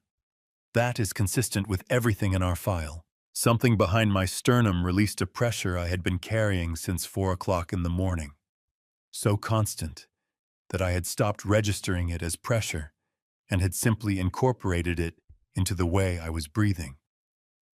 It went out of me like air from a room that has finally been opened. Vivian's hand found mine. I had not seen her move. She was simply there, her fingers closing around mine, and I held on with both hands the way you hold on to something you have been afraid of losing for so long that the fear and the love have become the same thing. I heard Pierce giving instructions to the other agents, the Nexigen contract on the table. Preston's phone, the cellar server, as evidence under active federal warrant. I heard Preston being walked to one of the sedans outside. I heard Stubbs saying something to Gerald in a low voice, Gerald responding in kind. I did not hear any of it clearly. I was looking at Vivian's profile, the line of her jaw, the way she was watching the room with those steady, dark eyes, and thinking about how much she looked like her mother, and how Margaret had spent 20 years building a net wide enough to catch all of this, and how she had never once let any of us see her doing it. Then Agent Pierce was standing in front of me again. "Dr. Oakes," she said, "there is one remaining matter that requires your decision before we proceed. It cannot wait, and it is not something I can decide for you." She did not elaborate. She simply looked at me with the expression of someone who understands that what comes next is not law enforcement's jurisdiction. "Tell me," I said. Agent Pierce looked at the room, at Gerald, at Vivian, at Detective Stubbs standing near the door, at Dr. Corby in the corner, and then she looked back at me with the expression of someone who has learned to deliver complicated information in simple language.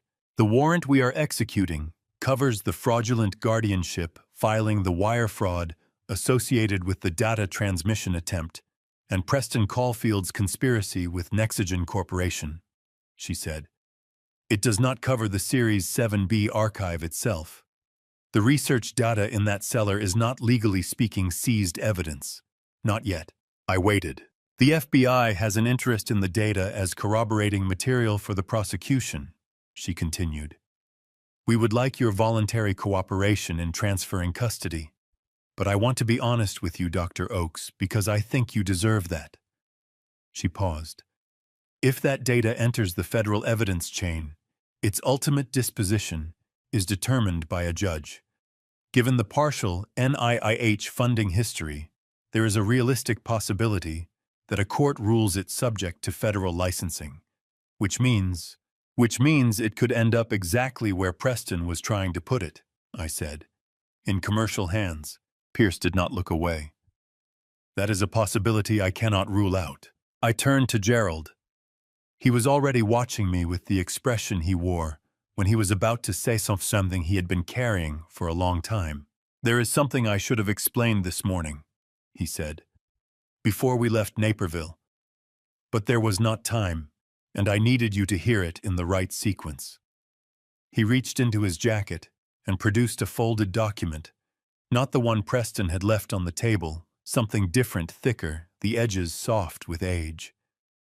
Margaret's power of attorney, executed in 2006, amended in 2011. He held it out to me.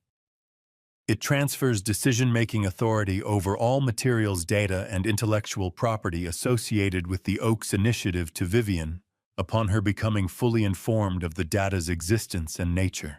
I looked at the document without taking it. She became fully informed, I said slowly, 3 weeks ago, when Dr. Corby explained it to her. Yes. The kitchen was very quiet.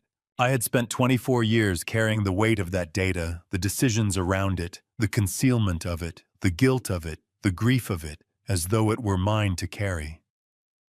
I had built my understanding of my own life around the assumption that I was the one responsible for what happened next, that the choice of what to do with it was mine to make and mine to live with. Margaret had decided otherwise.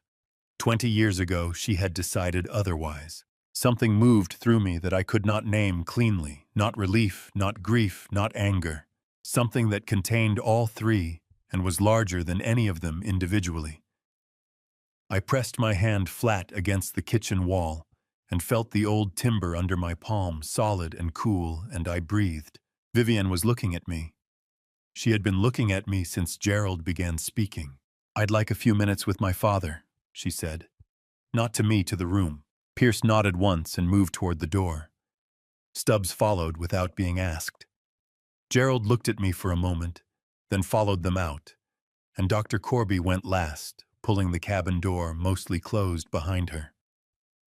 The sound of their footsteps moved off the porch and onto the gravel, and then the cabin was quiet. Vivian and I sat down at the pine table across from each other, in the same chairs where Preston had laid his licensing agreement not 3 hours before. The afternoon light was going golden through the shuttered windows, thin strips of it falling across the table's surface, and the dehumidifier hummed faintly from below. She looked at me for a long moment, without speaking. Not the deliberate neutrality she had worn all day, something softer, something that did not need to protect itself. "She did it on purpose," I said, "giving you the authority instead of me." "Yes." Vivian's voice was quiet. "I think she knew you would hold on to it. Because letting go would have felt like admitting it had cost too much." She folded her hands on the table. "She knew me better in some ways. She knew I wouldn't have that problem." I looked at my daughter's hands. They were Margaret's hands, the same shape, the same proportion, the careful way they rested. "The research was real," I said. "It came out rougher than I intended. What we found, what your body does, it is extraordinary, Vivian. The therapeutic application Preston described, stripped of everything he built around it. It could genuinely help people. Millions of people, potentially. I have to say that. I have to say it out loud, at least once." "I know." She looked at me without flinching. "I've read every file in that cellar. I know what it is." "Then you understand what deleting it means." "I understand what keeping it means," she said. "It means spending the rest of my life as a source document. It means every version of that research, no matter how harmfully restricted, carries my name in a federal database that someone will eventually find a way to access." Her voice did not waver. "It means my children, if I have them, inherit that exposure, and their children." I had not thought that far. I should have. I had not. "There is a third option," I said. Gerald described it an irrevocable research trust, non-commercial academic use only, restricted at the source. Vivienne considered it. I watched her consider it genuinely thoroughly, the way she had always considered difficult things even as a child. "Trusts can be challenged," she said finally. "Restrictions can be litigated. In 20 years, in 30, when I am no longer here to defend it." She stopped. "I trust the science, Dad. I don't trust the systems around it." I could not argue with that. I had spent 24 years learning not to trust the systems around it. I am going to delete it, she said. Quietly, without drama, the way Margaret had always said the most important things. I wanted you to know first. I wanted to look at you when I told you. I held her gaze. My eyes were burning again, the same deep, pressing heat as in the cellar this morning, and I did not try to stop it this time. Are you certain? I asked. It was the only question I had left. Vivienne looked at me for a long moment. Then she said, Mom was certain enough to build all of this so I could make this choice freely. That's the only certainty I need. Vivienne pushed her chair back and stood up. She did not announce it or look to me for confirmation. The decision had been made in the conversation, and she was the kind of person who, once a decision was made, moved toward it without ceremony. I recognized that quality. I had spent 30 years married to the woman she learned it from. I followed her to the cellar door. She stopped at the top of the stairs and looked back at me, not asking permission, something else. Making sure I was there. Making sure I would see it. Come down, she said. Gerald appeared in the cabin doorway before we descended. He must have heard the movement through the door, or seen something in our faces when he looked through the window, because he came back in without being called. And Agent Pierce followed a step behind him, and then Detective Stubbs, and finally Dr. Corby, who stopped in the kitchen and did not come further. Gerald looked at Vivienne. Then he reached into his jacket and produced the recorder still active, the small red indicator light steady, and held it up. Before you proceed, he said, I need to put this on the record. He looked at Pierce, who gave a single nod. Vivienne Oakes, acting under the authority granted by the power of attorney instrument, executed by Margaret Oakes on the 14th of March 2006, and amended on the 2nd of September 2011, is exercising her sole authority to permanently delete all materials constituting the Series 7B archive of the Oakes Initiative. This action is taken voluntarily, without duress, and in the absence of any current federal seizure order covering these materials. He lowered the recorder. Agent Pierce, do you confirm the absence of a seizure order? Confirmed, Pierce said. The current warrant does not extend to the underlying research archive. Gerald looked at Vivienne. Proceed. We went down the stairs. The cellar was the same as it had been this morning. The dehumidifier humming the shelving units along the walls, Margaret's handwriting on every label. But something had shifted in the quality of the room's atmosphere, the way a room shifts when it knows it is about to become a different kind of place. I stood at the bottom of the stairs and watched Vivienne cross to the central table. She sat down in front of the laptop, first, not the server, the laptop. She opened it, and the screen came on, and she typed a sequence I did not recognize into a prompt window. 12 characters. She had memorized them. Of course she had. The laptop connects to the primary server unit, she said, for the recorder, for the record, for whoever would one day read the transcript of this moment. Her voice was steady and clear. I am initiating a 7-pass overwrite protocol on the Series 7B primary partition. This will render the data unrecoverable by any currently available forensic method. She pressed the key. A progress bar appeared on the screen. I watched it. It was not fast. The archive was large, 2.3 terabytes of raw data, 24 years of tissue samples and protein sequences, and epigenetic maps. The record of something that had happened once in 600 million people and been caught, documented, understood. The progress bar moved across the screen in small, unhurried increments, and the server unit hummed slightly louder than the dehumidifier, and the cellar was otherwise completely quiet. I thought about the winter of 2000, when I had first looked at the data and not believed what I was seeing. I thought about calling Elaine Corby into my office and watching her face when she looked at the same numbers. I thought about driving home that evening, telling Margaret over dinner that something extraordinary had happened, watching her put her fork down and look at me with those careful, patient eyes and say quietly, "Tell me everything." My throat tightened until it ached. The progress bar reached 40%. 50. The server unit's hum was steady and constant, indifferent to what it was doing. Vivienne sat with her hands in her lap, watching the screen. Her back was straight. Her breathing was even. But her right hand resting on her thigh was pressed flat, with a pressure that was not quite calm. And I recognized that too, the way the body keeps score even when the mind has decided. 70%, 80. From behind me on the stairs, I heard a sound. I turned. Dr. Elaine Corby was standing on the third step, her hand on the railing, watching the progress bar from a distance. Her face was doing something that I did not have a name for, not grief exactly, not relief, not guilt, but the specific expression of someone who has watched something they built with great care and worse judgment come to its necessary end. Her eyes were wet, but she did not look away. I did not look away either. 94%, 97. The progress bar completed.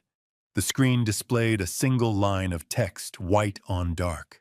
Permanent deletion complete. Primary partition empty. No recovery possible. Vivienne looked at it for 3 full seconds.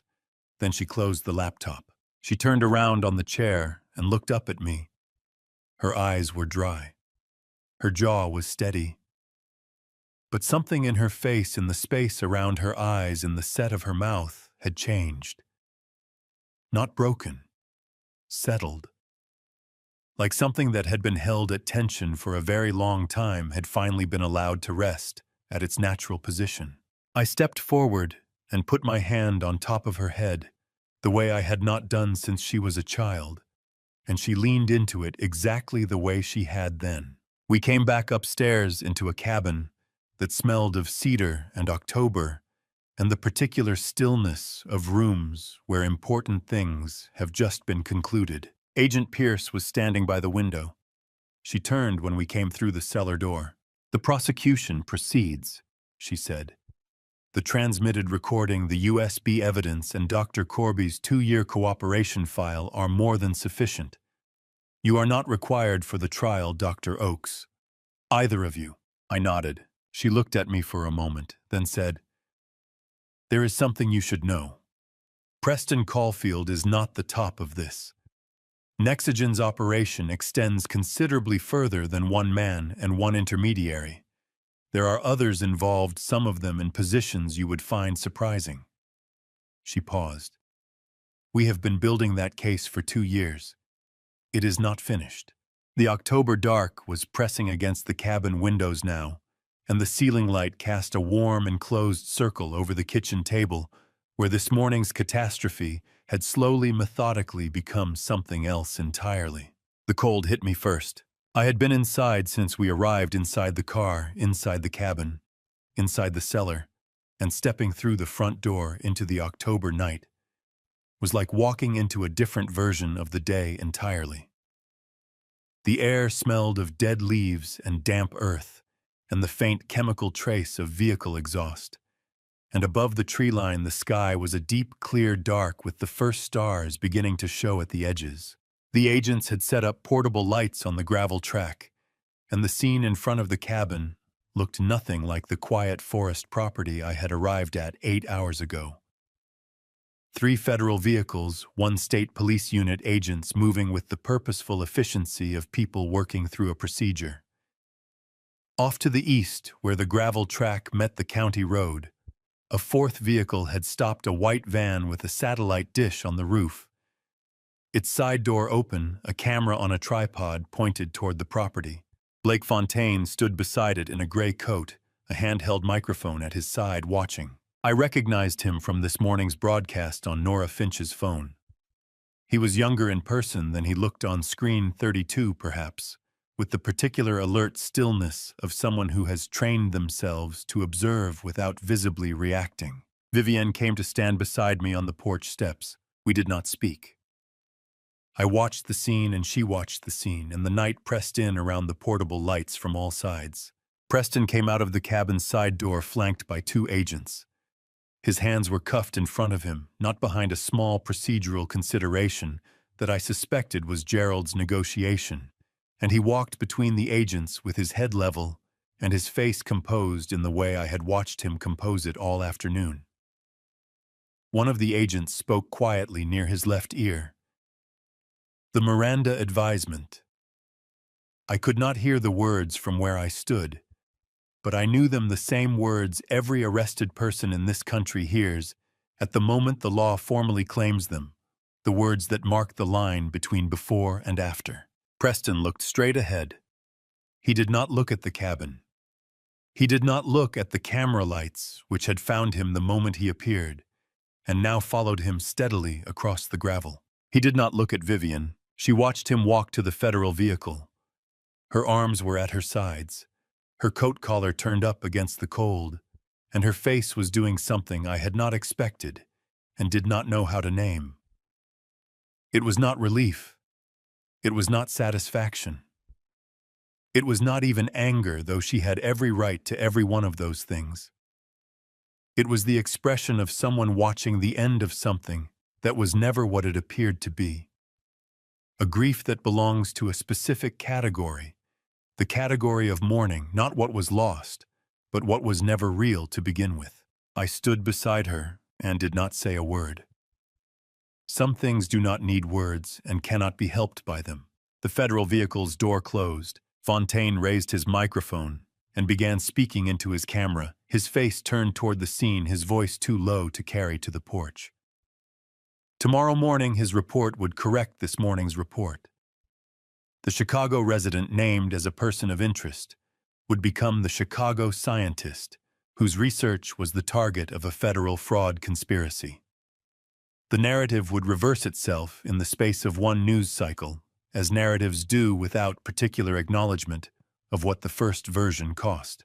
I watched Fontaine work and felt something dry and complicated that was not quite bitterness and not quite understanding, but contained elements of both. Gerald came around the side of the cabin from where he had been speaking with Detective Stubbs near the state police unit.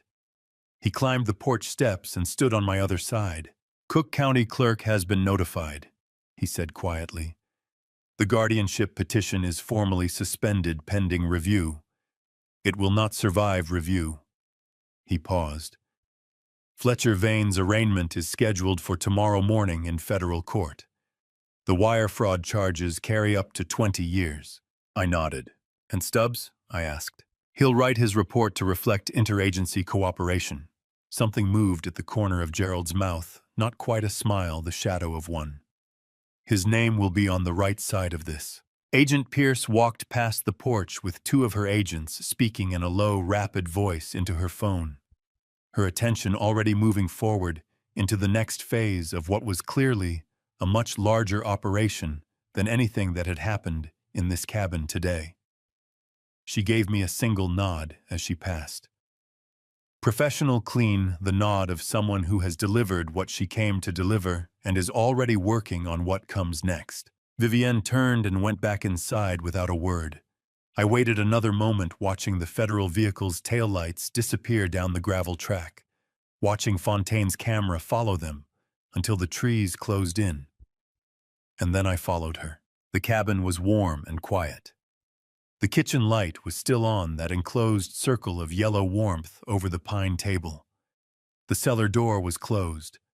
Gerald's recorder sat where he had left it, its red light finally dark, the transmission complete, the record made. I pulled out the nearest chair to sit down, and that was when I saw it. It was on the table, partially beneath the edge of the pine surface, where the licensing agreement had been, as though it had been there all along, and the afternoon's activity had simply obscured it. A small, cream-colored envelope, the kind used for personal correspondence, its flap sealed with the same dark wax I had seen on Gerald's envelope this morning. My name was not on it. Neither was Gerald's. The front of the envelope read in Margaret's unmistakable, careful handwriting, two names side by side with an ampersand between them, Vivian and Raymond. I picked it up. It was light in my hand, one page, perhaps two. I stood at the kitchen table in the October quiet and held it and did not move. Vivienne came back into the kitchen and stopped. She looked at the envelope in my hands, and I watched the recognition move across her face, not surprise, Something slower and more internal, like a sound heard from a great distance that gradually resolves into something you know. That's her handwriting, she said. Yes. She crossed the kitchen and sat down beside me, not across the table, but next to me, her shoulder close to mine, and I held the envelope between us so we could both see the front of it. Her name and mine side by side in Margaret's careful script.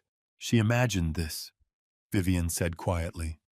She imagined us sitting here together. She imagined everything else, I said. I don't know why this should surprise me. Vivienne almost smiled. Then she held out her hand, and I understood she should open it. The authority was hers, and we both knew it, and I placed the envelope in her palm without hesitation. She broke the wax seal cleanly and unfolded 2 pages of cream notepaper covered on both sides in Margaret's small, precise handwriting, and held them between us at an angle where we could both read. Margaret had dated it the 15th of August, 2022, 2 years before she died. 3 years almost before this day.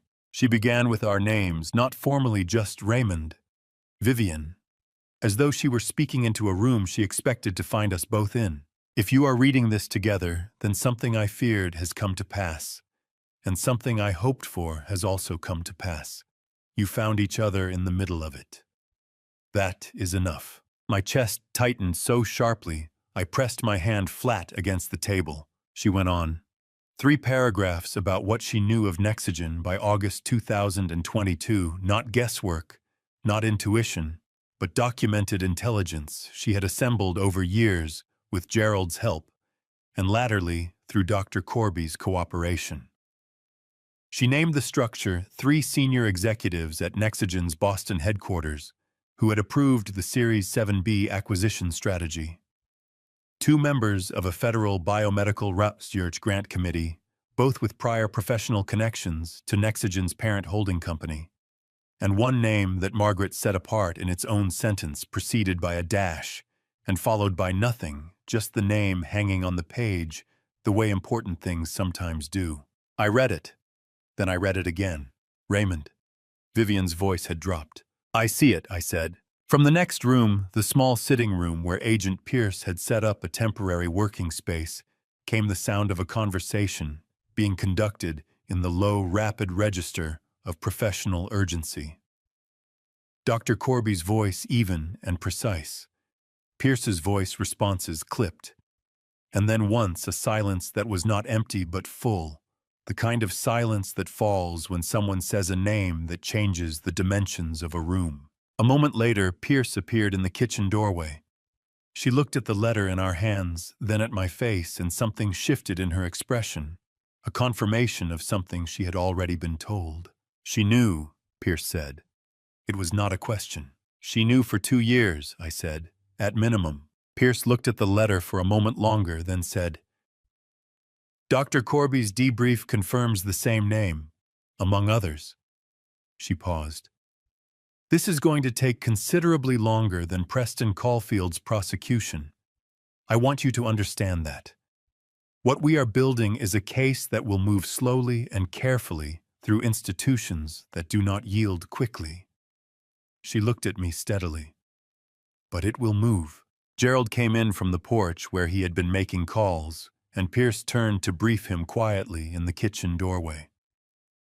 I watched Gerald listen, his face doing the controlled processing thing it did when information was being organized, and then Pierce said something that made him go very still. Nora, he said. Not a question, a recognition. Your wife called Detective Stubbs' direct line 6 weeks ago from a prepaid phone, Pierce said. She identified herself only as a person with knowledge of the Nexogen inquiry. She gave him 2 names and a document reference. A pause. She did not tell you. Gerald said nothing for a moment. His jaw worked slightly. Then he looked at the ceiling briefly, the way a person looks when they are managing something that has moved them and they have not yet decided what to do with it. No, he said. She did not tell me. He took out his phone and stepped back onto the porch, pulling the door mostly closed behind him. Through the wood, I could hear his voice, low and unsteady, in a way I had never heard from Gerald Finch in 30 years, saying his wife's name. Vivienne was looking at the second page of Margaret's letter. I looked with her. The final paragraph was shorter than the others.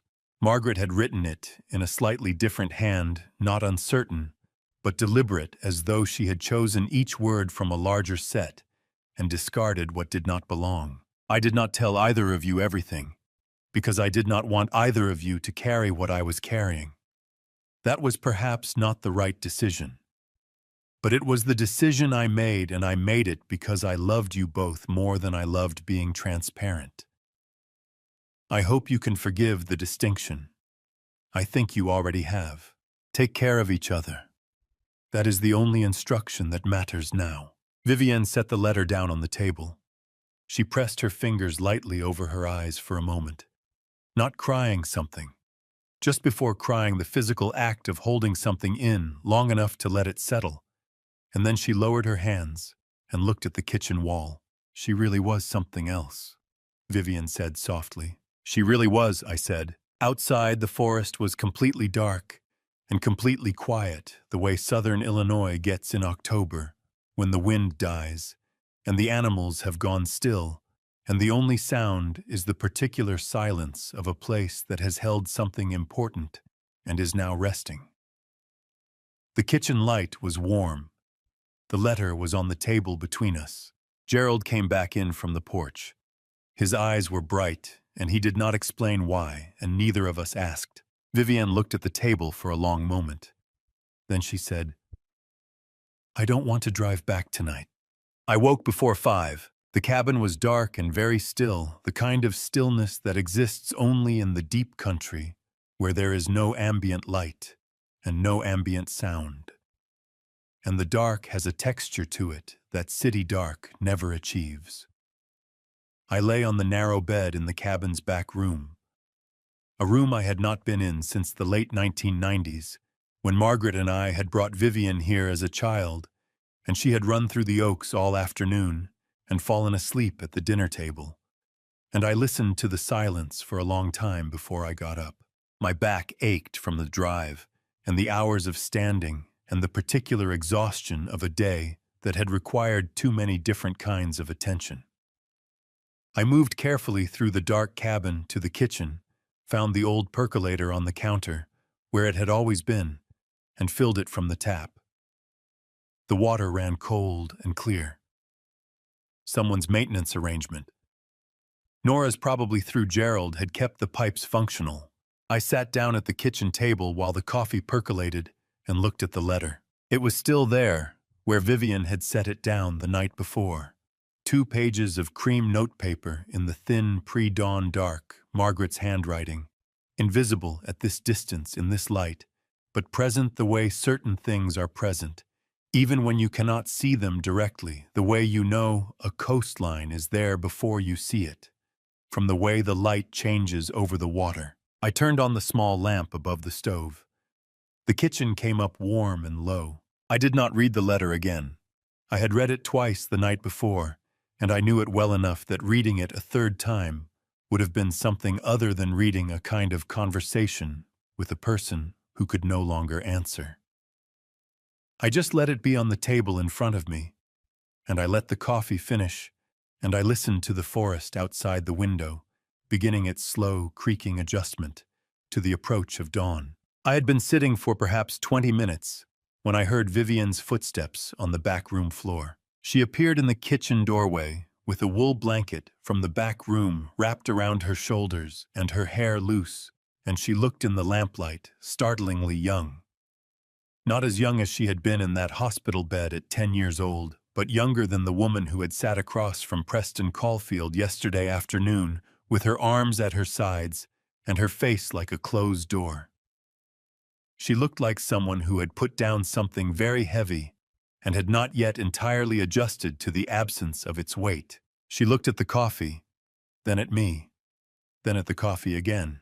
"Please," she said. I got up and poured her a cup, and she sat down across from me, and we held our cups, and the kitchen was warm, and outside the first gray-blue trace of light was beginning at the top of the tree line.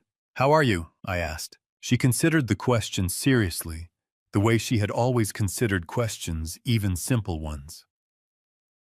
"I don't know yet," she said.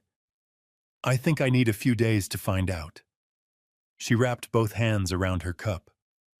"How are you?" "The same," I said. "Exactly the same." She nodded as though that were the right answer. Perhaps it was. We sat in that for a while. The percolator ticked as it cooled. Outside, a bird started one single call, tentative, testing the dark, and then stopped. "I keep thinking about the research," I said. It was the thing I had not said the night before, the thing I had held back, because the night before had already carried enough. Not with regret. I want to be clear about that. You made the right decision, and I believe that without reservation. I looked at my coffee cup. I just keep thinking about the winter of 2000, what it felt like to look at those numbers for the first time. There was a moment when I understood what I was looking at, really understood it, and I remember thinking that this was the reason for all of it. The work, the years, I stopped, started again. I thought Margaret would be proud. Vivian looked at me across the table. Her eyes were very steady. "She was," she said. "She told me. When I was in college, before she gave me the letter, when we were just talking, the way we used to talk when you weren't home. She said your work was the most extraordinary thing she had ever watched up close." She paused. She also said it scared her. Not the science. What people would do with it. I looked at my daughter. "She was right about that too," I said. "She was right about most things." Vivian's mouth moved into something that was finally a smile, small and honest, and without the weight of the day behind it. "It's a little exhausting, honestly." I laughed. It came out of me the way laughter comes when you have not laughed in a long time, and your body has forgotten how to do it quietly, too loud for the small kitchen slightly surprised at itself. Vivian laughed with me, and for a moment the cabin held the sound of it, and then let it go, and the kitchen settled back into its warm quiet. Gerald appeared in the doorway in his coat, already dressed, his phone in his hand. His face was different from the face he had worn all day yesterday. Something in it had been restored or perhaps returned to a position it had been displaced from for a long time. He looked at the two of us at the table and did not say anything. But the look on his face was the look of a man who has seen something he was not sure he would get to see. "Nora sends her love," he said. "To both of you." I nodded. Vivian raised her coffee cup slightly in acknowledgement. Gerald put his phone in his pocket and moved to the window and looked out at the tree line where the gray-blue of pre-dawn was sharpening now at the edges, the sky beginning to differentiate from the land. The oaks held their last October color against the coming light, copper and amber, and a deep saturated gold that would not last another week. I stood up from the table and went to stand beside him. We did not need to speak about what had happened. It was all in the record on Gerald's encrypted server in Pierce's files in the Cook County court system, in the federal prosecutor's office that would spend the next several months building the case that Margaret had spent years making possible. It would move slowly. It would be complicated. Some of what she had documented in her letter would come to light, and some of it would be absorbed into the long, imperfect machinery of institutional accountability and emerge changed. That was the nature of these things. She had known that too. But it would move. Pierce had said so, and I believed her. I thought about my wife not as she was in the video, not as she was in the letters, but as she was on an ordinary evening, any evening, her reading glasses pushed up on her head, looking slightly left, while she ordered her thoughts, about to say something precise and true. I held that image for a moment, and then I let it rest, the way you learn to let things rest, when you have carried them for long enough to understand the difference between holding on and honoring. Outside, the first true light came up over the Shawnee tree line. Not dramatic, not sudden, just the slow and certain brightening of a sky that had made this decision long before any of us were awake to see it. The oak stood gold and still in it, I watched until I could see the individual leaves. I spent 60 years believing that if I worked hard enough, planned carefully enough, I could protect the people I loved by carrying everything alone. I was wrong. My wife saw what I could not see. My daughter acted where I hesitated. And somewhere in the quiet of that Shawnee morning, I finally understood what I should have understood decades earlier. God does not give us the people we love so we can shield them from life. He gives them to us so we can face life together. These grandpa stories are not easy ones, but they are honest. If there is any advice I can offer from my own family story, it is simply this: do not be like me. Do not wait until the crisis arrives to tell the people beside you what they mean to you. Do not carry the weight alone and call it protection. Trust is not weakness. Silence is not strength. That is my personal belief, and 60 years of living have only made me more certain of it. If this grandpa story's entry stayed with you, if something in this family story reminded you of someone you love, leave a comment below and tell me. Every story shared here grows because of you. Share this with someone who needs to hear it, and if you haven't already, please subscribe so we never lose each other in the noise. Thank you sincerely for staying with this family story all the way to the end. It means more than you know. A gentle note: the stories ahead contain fictional elements crafted entirely for reflection and understanding. If that is not for you, no hard feelings.